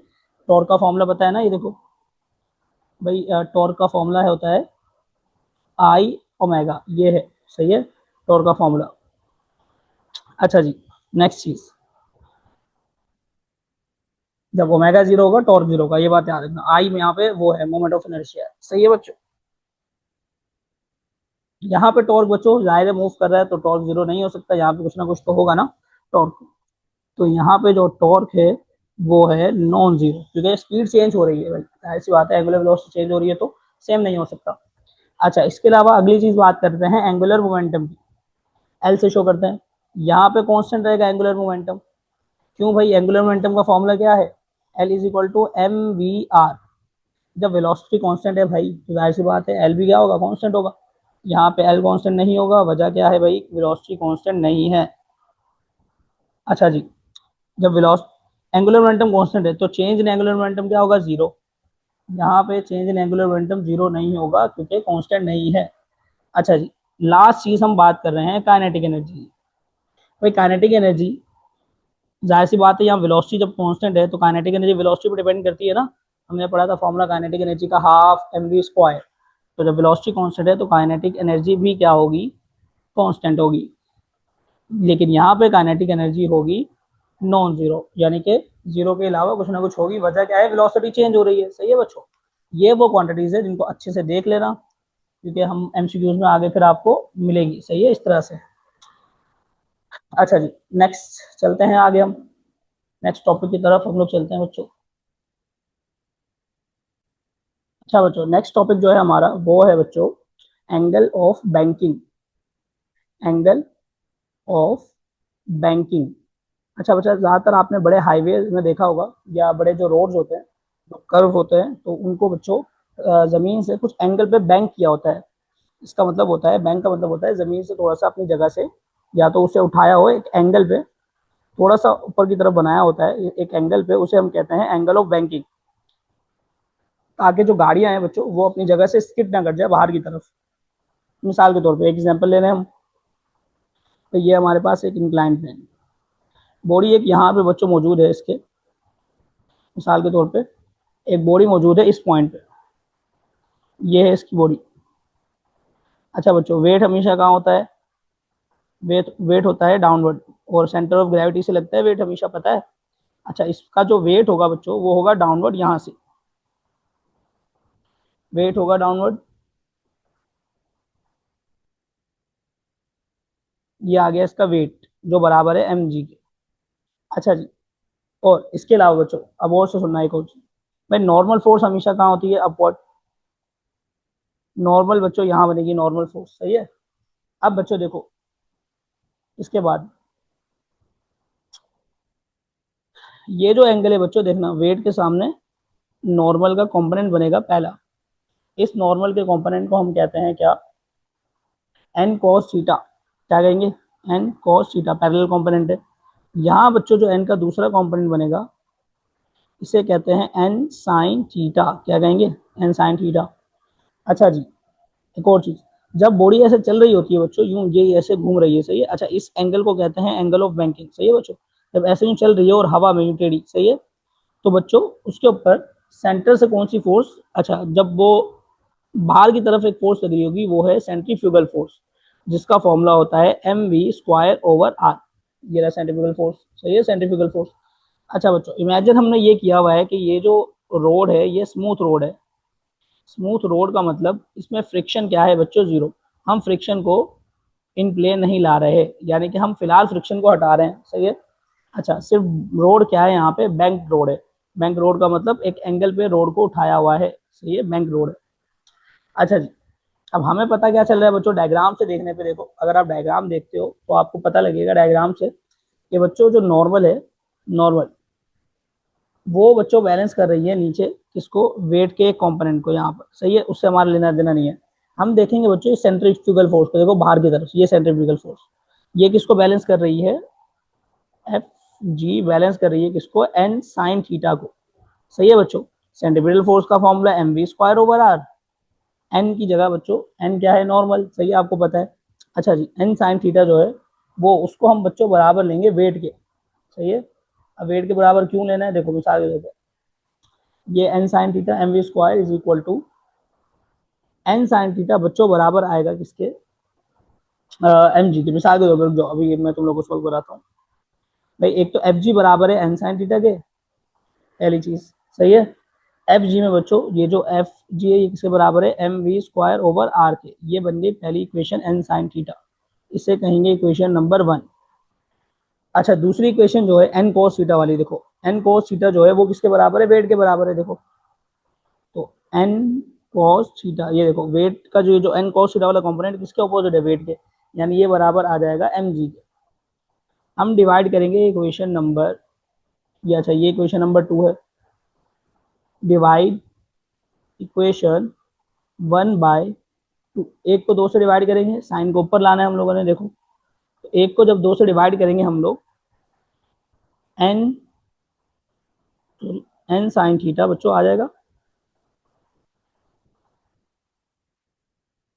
एन साइन थीटा बराबर है M V square over R के, ऊपर ये है, नीचे बच्चों दूसरी इक्वेशन एन कॉस थीटा आएगा नीचे, एन कॉस थीटा, और इस साइड पे नीचे आ जाएगा एम जी। एम से एम क्या हो जाएगा, कैंसिल, हम जानते हैं, और एन से एन भी क्या हो जाएगा, कैंसिल।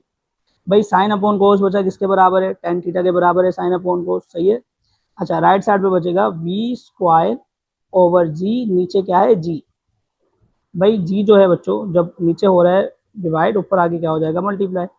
तो टेन थीटा बराबर आ जाएगा V square over R G के, सही है। अच्छा, इस बात को ऐसे देख लो, ये पूरी V square over R divide हो रहा था ना जी से, जब मल्टीप्लाई लगाओगे यहाँ पर, मल्टीप्लाई लगाओगे तो ये हो जाएगा 1/जी, नीचे वाले से मल्टीप्लाई हो जाएगा, सही है। इस तरह से ये बना है V square over R G, ये फॉर्मूला है बच्चों। अच्छा, एंगल निकालना है हमने, एंगल ऑफ बैंकिंग का फॉर्मूला, तो tan inverse V square over R G, ये बनता है बच्चों आपका main formula for angle of banking. भाई कितना रोड बैंक किया हुआ है, अच्छा रोड बैंक करते क्यों है, वजह क्या है भाई, कॉन्सेप्चुअली ये आपको मैं बता दूं। भाई देखो, जब गाड़ी कोई ऐसे चल रही होती है ना रोड पे, उसको हल्का सा बैंक इसलिए किया है एक एंगल पे, वजह ये भाई, ये जो एंगल पे बैंक किया है ना, ताकि बॉडी जो है ना, देखो एक इस तरफ बाहर की तरफ कौन सी होती है, सेंट्रीपिटल फोर्स, अंदर की तरफ कौन सी होती है, बाहर की तरफ सेंट्रीफ्यूगल, अंदर की तरफ सेंट्रीपिटल। अब हम चाहते हैं भाई ये जो सेंट्रीपिटल फोर्स है ना अंदर वाली, ये ज्यादा हो जाए, ताकि जो बॉडी चल रही है ना वो बाहर की तरफ शिफ्ट ना कर जाए, सही है।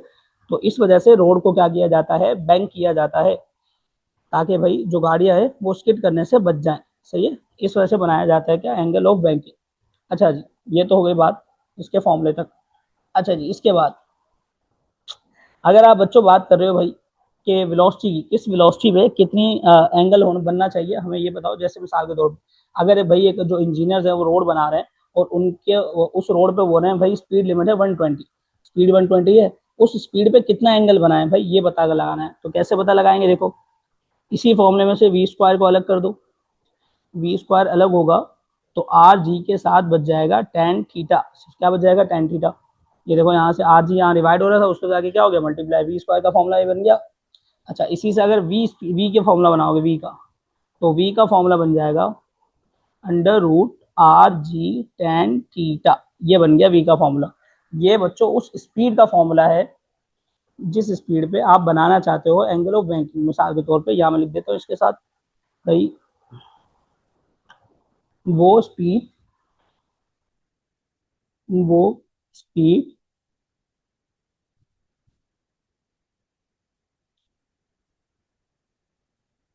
जिसके लिए वो स्पीड जिसके लिए एंगल एंगल ऑफ बैंकिंग, वो स्पीड जिसके लिए angle of banking of road किया हो। जैसे पता है ना भाई हाईवे पे 120 होती है स्पीड लिमिट, उस 120 लिमिट पे बच्चों कितनी कितना एंगल बैंक करना है ये बताना होता है। तो वो एंगल ऑफ बैंकिंग क्या होगा, उस पर ये वेलोसिटी होगी। सही है बच्चों। अच्छा जी नेक्स्ट चीज, अब रिलेशन पढ़ेंगे इनका हम लोग। नेक्स्ट चीज,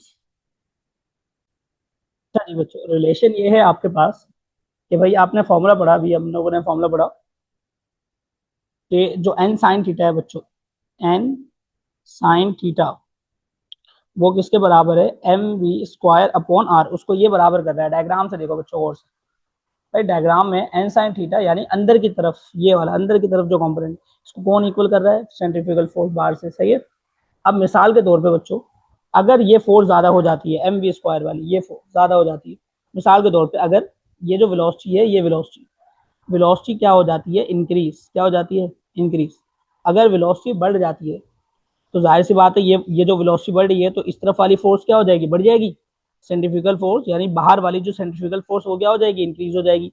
जब वो इंक्रीज होगी तो बच्चों बॉडी क्या होगी, बॉडी हो जाएगी स्किड आउट, बाहर की तरफ हो जाएगी स्किड, यानी बाहर की तरफ गिरने का खतरा होता है अगर वेलोसिटी इंक्रीज हो जाए। देखो जिस वेलोसिटी के जैसे मिसाल के तौर पे हमने ना भाई वेलोसिटी लिमिट रखी थी 100 मीटर पर सेकेंड, और सॉरी 100 मीटर बोल रहा हूँ, किलोमीटर पर आवर लिख लो। सही है। हमने एक हाईवे बनाया, वेलोसिटी की रखी उसके लिए कितनी 100 kilometre per hour, angle of banking मिसाल के तौर पे उस पर था भाई 30 डिग्री। सही है। अब ये 100 किलोमीटर पर आवर के लिए बनाया था एंगल ऑफ बैंकिंग। अगर स्पीड इससे ज्यादा कर रहे हो तुम, 110 कर दी तुमने या 120 कर दी, तो स्किड होने के चांसेस बढ़ जाते हैं। अब मसला क्या है भाई, ये एंगल ऑफ बैंकिंग इसके लिए थोड़ी था, इस वेलोसिटी के लिए जिस पे आप चल रहे हो 120 पे। इसका मतलब जब वेलोसिटी बच्चों बढ़ाओगे तो वेलोसिटी के बढ़ाने से जो बाहर की तरफ लगने वाली फोर्स है वो क्या हो जाती है, इंक्रीज, क्या हो जाती है, इंक्रीज हो जाती है। सही है। तो इसका मतलब बॉडी जो है वो बाहर की तरफ जाने के चांसेस क्या हो जाते हैं, बॉडी के ज्यादा हो जाते हैं बाहर की तरफ, यानी बाहर की तरफ स्किड कर जाएगी। अगर तेज चलाओगे बहुत और एंगल ऑफ बैंकिंग कम हो तो बच्चों वो जाएगी गाड़ी बाहर की तरफ, आपकी जाके गिरेगी कहीं ना कहीं। सही है, आगे की तरफ। अच्छा जी एक बात तो ये हो गई। नेक्स्ट चीज, अगली चीज भाई, अगर दूसरी चीज आप देखो, अगर भाई अगर ये वेलोसिटी बच्चों हो रही हो कम, मिसाल के तौर पे N sine theta is equal to M V square over R, भाई अगर वेलोसिटी हो रही हो कम, डिक्रीज हो रही हो, यानी इससे कम वेलोसिटी पे चल रहे हो आप जितने एंगल ऑफ बैंकिंग दिया हुआ है। सही है। तो जाहिर सी जो ये वाली फोर्स है वेलोसिटी की, ये वाली फोर्स क्या हो जाएगी, डिक्रीज हो जाएगी। भाई इंटरनल वाली, अंदर वाली तो कांस्टेंट है एन साइन थीटा। सही है। अच्छा ये वाली जो है बच्चों अब ये कम हो रही है तो ये पूरी फोर्स क्या हो जाएगी, कम, यानी कि बाहर वाली फोर्स क्या हो गई अब के बार कम, अंदर वाली फोर्स क्या हो गई ज्यादा, यानी बॉडी कहाँ आएगी अब के बार, अंदर की तरफ रहेगी। तो रेडियस है उसका अंदर की तरफ हो जाएगा, कम हो जाएगा। सही है। तो मिसाल तो बॉडी कहाँ हो जाएगी बच्चों, स्केट इन हो जाती है। सही है, अंदर की तरफ आ जाती है। दो चीजें पढ़ी हमने, मतलब ये जो वेलोसिटी का फॉर्मूला है ये एक ऐसी वेलोसिटी का फॉर्मूला है जिसको इंजीनियर यूज करते हैं बच्चों किसी एंगल पे, मतलब एक स्पीड लिमिट हम अगर 100 लगा रहे हैं, 200 लगा रहे हैं, उसके लिए एंगल ऑफ बैंकिंग क्या रहेगा, सही रेडियस देख के, ग्रेविटी देख के, सही है, ये चीजें देख के एंगल का फॉर्मूला बनाते हैं वो लोग। सही है बच्चों। अच्छा जी नेक्स्ट चीज बच्चों जो हम पढ़ रहे हैं वो है इसी का हम एक न्यूमेरिकल करेंगे, क्वेश्चन करेंगे, क्योंकि टॉपिक के बाद हम लोग साथ साथ क्वेश्चन करते हैं, ये बात तो आपको पता ही है। सही है बच्चों। तो इसका एक क्वेश्चन करना है हम लोगों ने। इसका क्वेश्चन ये है बच्चों, भाई एक टर्न है, टर्न का मतलब तो पता है ना भाई, जो टर्न लेते हैं गाड़ियां उसे बोल रहे हैं। भाई एक टर्न है ऑफ रेडियस, एक टर्न है जिसका रेडियस है, उस टर्न का रेडियस है 600 मीटर। कितना रेडियस है? 600 मीटर। इज बैंक, जिसको बैंक किया गया है for a vehicle of mass 200 kg, और व्हीकल का मास कितना है? 200 kg, going with speed of, जो चल रही है कितनी स्पीड से? स्पीड ऑफ 180 किलोमीटर पर आर, इतनी स्पीड से चल रही है। सही है।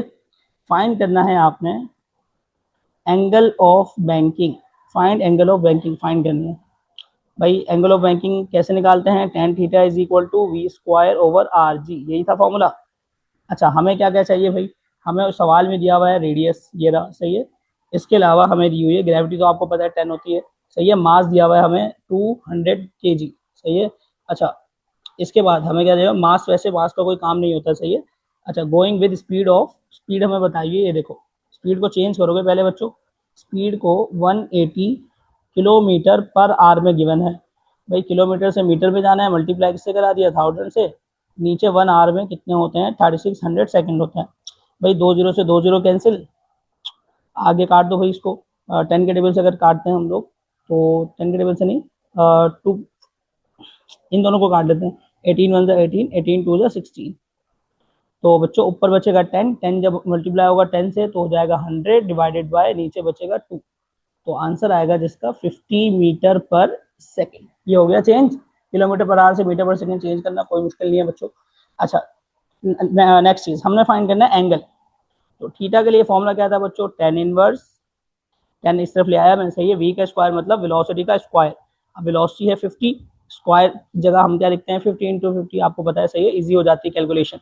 अच्छा जी, आर और जी, रेडियस कितना गिवन है? 600, मल्टीप्लाई बाय ग्रेविटी की वैल्यू कितनी है? 10 है। ग्रेविटी की वैल्यू 10 है, कोई मसला नहीं है। सही है भाई। अच्छा, इसके जो 2 जीरो हैं, ये ऊपर वाले 2 जीरो से कट गए।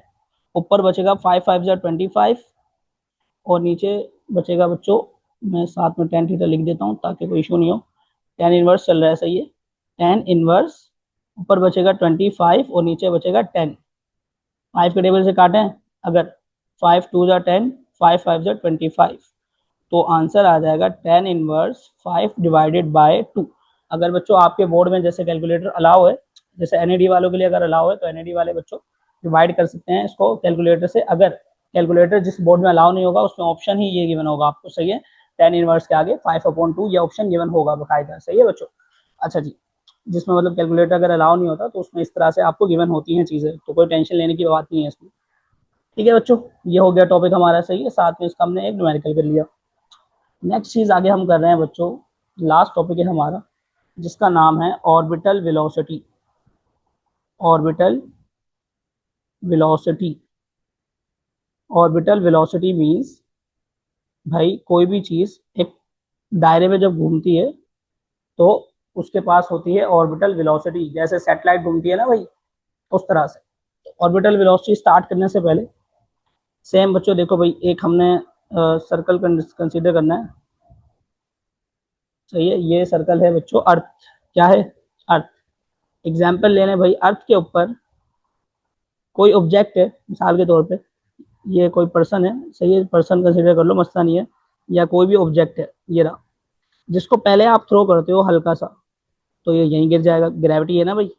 फिर आपने थ्रो किया, थोड़ा सा इसकी वेलोसिटी बढ़ा के, जब बढ़ा के किया तो थोड़ा सा ये आगे गया, लेकिन फिर जाके नीचे गिर गया, क्योंकि ग्रेविटी एक्ट कर रही है। एक पॉइंट बच्चों ऐसा आएगा, जब आप इसको थ्रो करोगे, तो ये अर्थ के साथ साथ ऐसे क्या करने लग जाएगा? रोटेट करने लग जाएगा। सही है। जिस वेलोसिटी पे ये अमल होता है, उस वेलोसिटी को कहते हैं ऑर्बिटल वेलोसिटी। सही है। Velocity required to move a body around a circular path, एक सर्कुलर पाथ में या किसी चीज के अराउंड घुमाने के लिए जो वेलोसिटी चाहिए बच्चों, उसे हम क्या कहते हैं? Orbital velocity. सही है। सारी बात समझ में? अच्छा जी, इसमें बच्चों मेन चीजें जो समझने वाली है, सबसे पहले वो पढ़ेंगे हम एग्जाम्पल सैटेलाइट। ज्यादातर सैटेलाइट की ही एग्जाम्पल पढ़ते हैं हम लोग। सैटेलाइट। अच्छा, समझने वाली बात क्या है बच्चों? भाई अगर ये एक सर्कल है, ये अर्थ है। सही है। अच्छा जी, इसके ऊपर एक और सर्कल आप बनाओगे मिसाल के तौर पे, और यहाँ पे बच्चों इस पॉइंट पे मौजूद है सैटेलाइट। सही है। अच्छा, दो चीजें अच्छे से समझनी बच्चों। एक, अर्थ के सेंटर से लेकर अर्थ के ये ऊपर पॉइंट तक जो बच्चों डिस्टेंस होगा उसे हम क्या कहेंगे, रेडियस। क्या कहेंगे, रेडियस। किसका रेडियस है भाई, अर्थ का रेडियस है। सही है, यहाँ से लेकर यहाँ तक ये क्या होता है, आर, रेडियस ऑफ अर्थ। इसके बाद बच्चों जो यहाँ से ऊपर तक का फासला होगा, अर्थ के सरफेस से ऊपर तक का जो फासला है, इसे कहते हैं बच्चों हाइट। क्या कहते हैं, हाइट। अब इन दोनों चीजों से मिलके, यानी अगर ये सैटेलाइट इस पॉइंट पे मौजूद है, मिसाल के तौर पे हम एग्जांपल ले रहे हैं, तो ये इस पॉइंट पे मौजूद है अगर, तो बच्चों इन दोनों से मिलके यहाँ से लेकर यहाँ तक पूरा जो डिस्टेंस होगा पूरा, जिसमें आर भी है और एच भी है, वो बराबर होता है ऑर्बिटल रेडियस के, आर के बराबर। समझ में आ रही है बात। देखो मिसाल के तौर पे जो आर है वो ऑर्बिटल रेडियस है पूरा, अर्थ के सेंटर से लेकर सैटेलाइट तक का पूरा ये जो रेडियस है, ये आर है ऑर्बिटल। इसके अंदर दो चीजें, एक radius of earth plus height of satellite. भाई सैटेलाइट कितनी ऊंची है, जाहिर ना चिपकी तो नहीं होगी ना हमेशा, तो radius of earth plus height ये बताओ आपको। और इस रेडियस को कहते हैं ऑर्बिटल रेडियस। क्या कहते हैं, ऑर्बिटल रेडियस कहते हैं इस रेडियस को। ये बात बताओ आपको। अच्छा जी, सैटेलाइट बच्चों रिवॉल्व करती है अराउंड अर्थ, ये आपको पता है। सही है। अब जब रिवॉल्व कर रही होती है बच्चों, एक उसके ऊपर फोर्स लग रही होती है सेंट्री, या एक तो उसके ऊपर ग्रेविटेशनल फोर्स लग रही होती है बच्चों, एफ जी, जिसका फॉर्मूला होता है G m1m2/r², पढ़ा हुआ है पहले आप लोगों ने। और दूसरा बच्चों जाहिर सी बात है, जो बॉडी सर्कुलर पाथ में घूम रही है उसके पास सेंट्रीपिटल फोर्स तो होगी ही होगी। सही है। अच्छा जी, इन दोनों से बच्चों इसका फॉर्मूला बनेगा, देखो कैसे बनेगा। ग्रेविटेशनल फोर्स का फॉर्मूला होता है Gm m/r², साथ में सेंट्रीपिटल फोर्स का फॉर्मूला mv²/r। अच्छा बच्चों, स्मॉल m जो है बच्चों ये शो करता है किसको, mass is mass of satellite, और कैपिटल M जो है ये शो करता है मास ऑफ प्लैनेट, जिस प्लैनेट के इर्द गिर्द घूम रही है। फिलहाल हमने अर्थ लिया हुआ है तो अर्थ के इर्द गिर्द घूम रही है हमारे लिए फिलहाल। सही है। अच्छा जी, M से M बच्चों देखो यहाँ क्रॉस हो रहा है, एक R से एक R भी क्रॉस हो जाएगा। बच्चेगा हमारे पास क्या बच्चों यहाँ पर Gm/r, इस साइड में बचेगा सिर्फ v²। हमें ऑर्बिटल वेलोसिटी का फॉर्मूला बनाना है ना, तो वेलोसिटी के लिए v बचेगा सिर्फ, दूसरी साइड पे क्या आ जाएगा, रूट आ जाएगा। ये है बच्चों Gm/r, ये है बच्चों ऑर्बिटल वेलोसिटी का जनरल फॉर्मूला। सही है बच्चों, जनरल फॉर्मूला, यानी ये फॉर्मूला ज़्यादातर इस्तेमाल होता है ऑर्बिटल वेलोसिटी का जनरल फॉर्मूला। सही है बच्चों। अच्छा, इसी फॉर्मूले को थोड़ा सा इलेबोरेट करें अगर, अभी मैंने वो बात बताई आपको ऊपर कि जो आर है वो ऑर्बिटल रेडियस है, आर की जगह क्या आ सकता है, RE+H। यानी कंडीशन है, अगर आपको हाइट गिवन है सैटेलाइट की तो आप RE+H लिखोगे। अगर सिर्फ ऑर्बिटल रेडियस गिवन है पूरा सेंटर से लेकर ऊपर तक का, तो आप आर लिखोगे। सही है, इसी फॉर्मूले में। तो इस फॉर्मूले को तुम अकॉर्डिंग चीज़ों के चेंज कर सकते हो। अच्छा जी, वैल्यूज कुछ लिख लेते हैं। देखो यहाँ पर वैल्यूज आपको पता हो भाई, कांस्टेंट वैल्यू है, जी है बच्चों यूनिवर्सल ग्रेविटेशन कांस्टेंट, जिसकी वैल्यू होती है 6.67 एक्सपोनेंट -11, और यूनिट होती है न्यूटन मीटर स्क्वायर पर केजी स्क्वायर। 9 क्लास में पढ़ते हैं। मास ऑफ अर्थ बच्चों कांस्टेंट है, हमारी अर्थ का मास 6 एक्सपोनेंट 24 केजी। सही है बच्चों। आर जो है बच्चों वो ऑर्बिटल रेडियस है, उसके बारे में मैं आपको बता चुका हूँ। तो इसमें दो ही कांस्टेंट वैल्यू है, एक जी है और दूसरा मास ऑफ अर्थ है। सही है, ये दोनों कांस्टेंट वैल्यूज हैं, मौजूद है तो कांस्टेंट वैल्यूज। अच्छा जी, नेक्स्ट चीज बच्चों, अब इससे आपको कुछ पता लगता है भाई ऑर्बिटल वेलोसिटी किस पे डिपेंड करती है। देखो, तो orbital velocity, orbital velocity depends upon, orbital velocity किस पे डिपेंड करती है, देखो भाई डिपेंड करती है दो चीजों पे। एक है बच्चों पहली चीज, मास ऑफ प्लैनेट। भाई एक तो प्लैनेट के मास पे, देखो ऊपर आपको दिखेगा फॉर्मूले में, अगर v जो है वो डायरेक्टली प्रोपोर्शनल है किससे, √m के। Gm है ना, उसमें m क्या है, मास ऑफ प्लैनेट है। सही है। जितना जितना मास ऑफ प्लैनेट बढ़ेगा उतनी ही आपको ज्यादा क्या चाहिए होगी, ऑर्बिटल वेलोसिटी। भाई ऐसा क्यों है, जाहिर सी बात है, देखो जिसका मास जितना ज्यादा होगा, जैसे अर्थ है और दूसरा क्या है, मार्स है। मार्स का क्या है बच्चों, ग्रेविटी ज्यादा है ना, जब जाहिर सी बात है जितना बड़ा मास उसकी उसमें क्या होगी, ग्रेविटी ज्यादा होगी, तो वो खींचेगा तेजी से उसको, ऑब्जेक्ट को। तो जितनी दूर जाएंगे उससे उतनी ज्यादा क्या कम होगी, ऑर्बिटल वेलोसिटी कम होगी। सही है, रेडियस दूर होगा तो। सिंपल बात ये है बच्चों देखो कि भाई अगर बड़ा मास होगा, मास ज़्यादा होगा प्लेनेट का, तो वो खींचेगा तेजी से अपनी तरफ। यानी कि हमें ज़्यादा वेलोसिटी चाहिए ना उसको घुमाने के लिए सर्कुलर पाथ में, तो ऑर्बिटल वेलोसिटी क्या चाहिए होगी, ज़्यादा चाहिए होगी। सिंपल, ऊपर हम पढ़ के आए थे ये चीज़, सही है। तो सर्कुलर पाथ में घुमाने के लिए यानी ऑर्बिटल वेलोसिटी ज़्यादा चाहिए होगी। कब चाहिए होगी, जब मास ज़्यादा हो जाएगा, सही है, क्योंकि उसकी ग्रेविटी बढ़ जाती है। अच्छा, एक चीज़ दूसरा किस पर डिपेंड करता है बच्चों, मास ऑफ प्लैनेट पर डिपेंड करता है। दूसरा बच्चों आप नीचे दे सकते हो, इनवर्स रिलेशन है आर के साथ। दूसरा डिपेंड करता है radius of orbit, radius of orbit, orbit के रेडियस पे डिपेंड करता है। अब ऑर्बिटल रेडियस मतलब कि हमने पढ़ा था ना, अर्थ से लेकर पूरा वहां तक। अब जैसे जितनी दूरी होगी इसकी भाई, अर्थ से जितनी ज्यादा दूरी होगी उतनी ऑर्बिटल वेलोसिटी इसको क्या चाहिए होगी, कम। क्या चाहिए होगी, कम। भाई जाहिर सी बात है, जितनी दूर जाएगा ग्रेविटी कम होती जा रही है, तो वो उसके ऊपर कुवत लगा ही नहीं रहा। जब नहीं लगा रहा तो उसको ऑर्बिटल वेलोसिटी घूमने के लिए वेलोसिटी क्या चाहिए, कम चाहिए बच्चों। समझ में आ रही है बात, रेडियस जितना ज्यादा उतनी वेलोसिटी क्या चाहिए, ऑर्बिटल वेलोसिटी कम चाहिए घूमने के लिए पाथ में। ये बात आ गई समझ में बच्चों।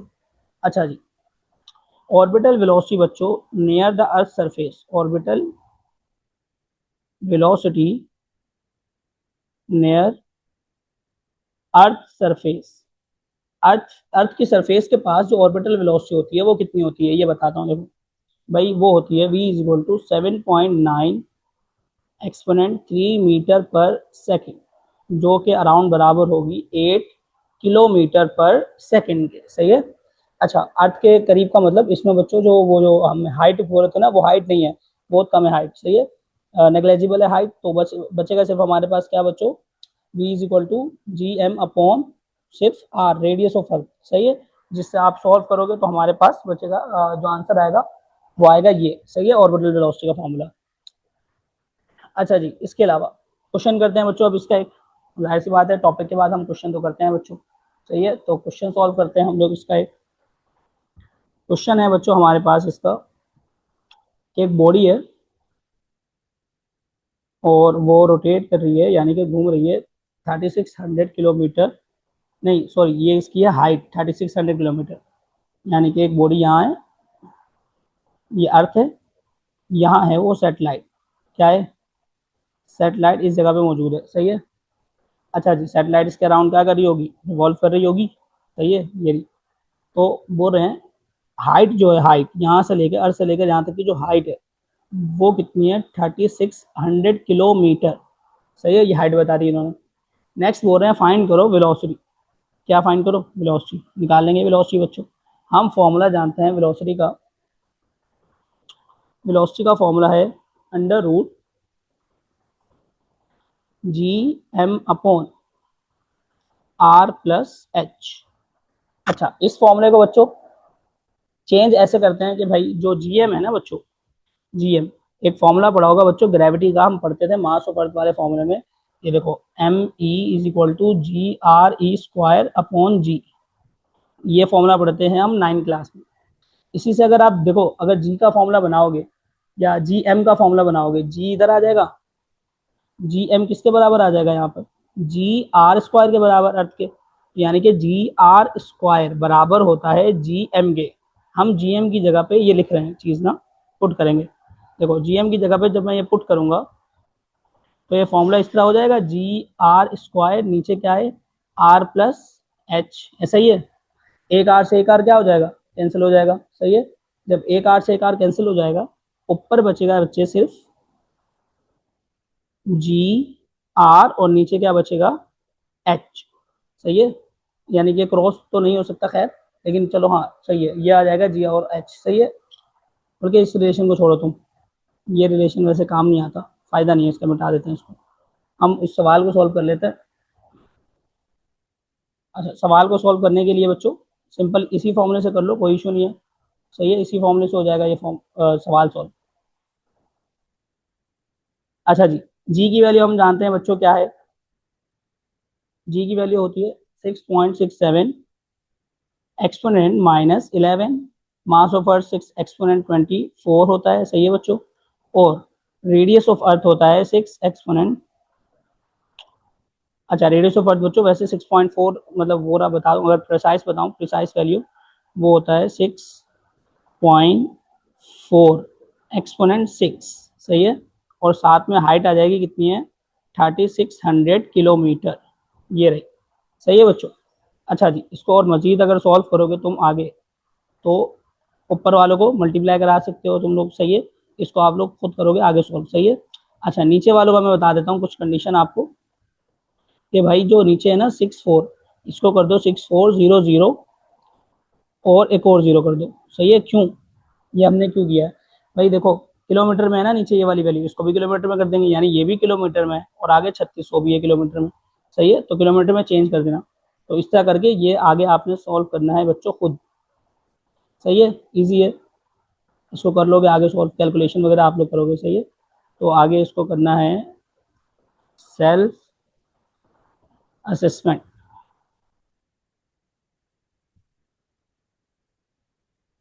सही है, खुद कर लेना इसको सॉल्व आगे।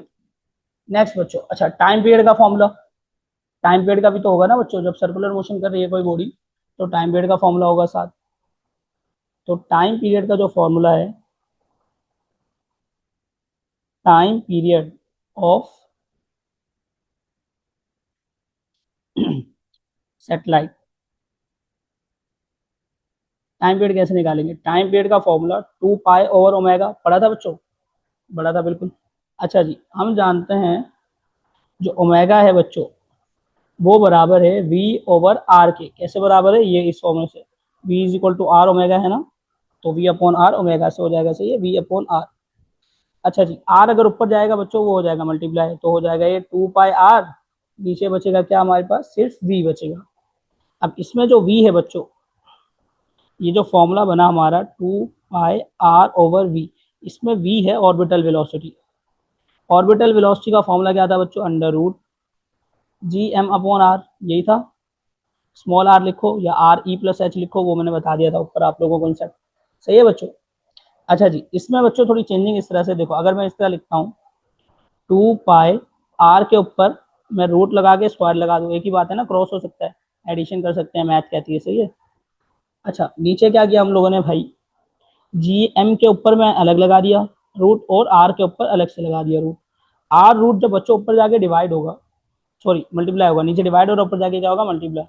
तो कुछ इस तरह हो जाएगा, under root R square multiply by under root R, और नीचे क्या बचेगा बच्चों, अंडर रूट जी एम, नीचे बचेगा अंडर रूट जी एम, यही बचेगा। अच्छा जी, जब ये बचेगा बच्चों, तो देख लो आगे कैसे करना है। अंडर रूट आर स्क्वायर और ये जब प्लस होंगे बच्चों, मल्टीप्लाई होंगे सॉरी, तो ये हो जाएगा आर क्यूब, नीचे आ जाएगा क्या, अंडर रूट जी एम, नीचे अंडर रूट जी एम चल रहा है सेम। सही है। अच्छा जी, ये बनता है बच्चों मेन फॉर्मूला किसका, भाई टाइम पीरियड का। लेकिन अगर ज़्यादातर इसका यूज़ करते हैं हम लोग रूट हटाने के लिए, क्या करते हैं हम लोग भाई, स्क्वायरिंग कर लेते हैं दोनों तरफ। जब स्क्वायरिंग करेंगे ऑन बोथ साइड, ये हो जाएगा T square is equal to 4 pi square, साथ में देखो इसका वो हट जाएगा, स्क्वायर रूट हट जाएगा, नीचे बचेगा जी एम, उनका भी रूट हट जाएगा। तो ये फॉर्मूला मेन है बच्चों, जो इस्तेमाल करते हैं हम टाइम पीरियड ऑफ, किसके लिए हम इस्तेमाल करते हैं, टाइम पीरियड ऑफ सेटेलाइट के लिए, ऑर्बिटल वेलोसिटी के साथ। ठीक हो गया बच्चों, ये टॉपिक हो गया।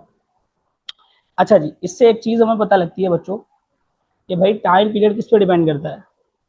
टाइम पीरियड बच्चों डिपेंड करता है, देखो टाइम पीरियड का स्क्वायर देखो डायरेक्टली प्रोपोर्शनल किसके, रूट के क्यूब के है ना, डायरेक्टली प्रोपोर्शनल नीचे। अच्छा, इसको कहते हैं बच्चों कैपलर्स थर्ड लॉ, कैपलर्स का थर्ड लॉ भी कहते हैं, कि भाई जो टाइम पीरियड है वो रेडियस के क्या है, डायरेक्टली प्रोपोर्शनल है। अच्छा, वैसे अगर रिलेशन देखें मेन फॉर्मूले से, तो टाइम पीरियड जो है वो डायरेक्टली प्रोपोर्शनल किसके है, रूट ऑफ आर क्यूब के। भाई जिसका मतलब ये है कि 1/2 ऊपर लगा सकते हैं ना स्क्वायर की जगह, और क्यूब है, तो ये बन जाएगा आर पावर 3/2, ये रिलेशन है बच्चों इनका। अच्छा जी, टाइम पीरियड बच्चों डायरेक्टली प्रोपोर्शनल है रेडियस के। अच्छा, जितना दूर दूर जाता रहेगा रेडियस, उतना ज्यादा टाइम पीरियड क्या होता रहेगा बच्चों, इंक्रीज होता रहेगा। सही है, घूमने का टाइम पीरियड।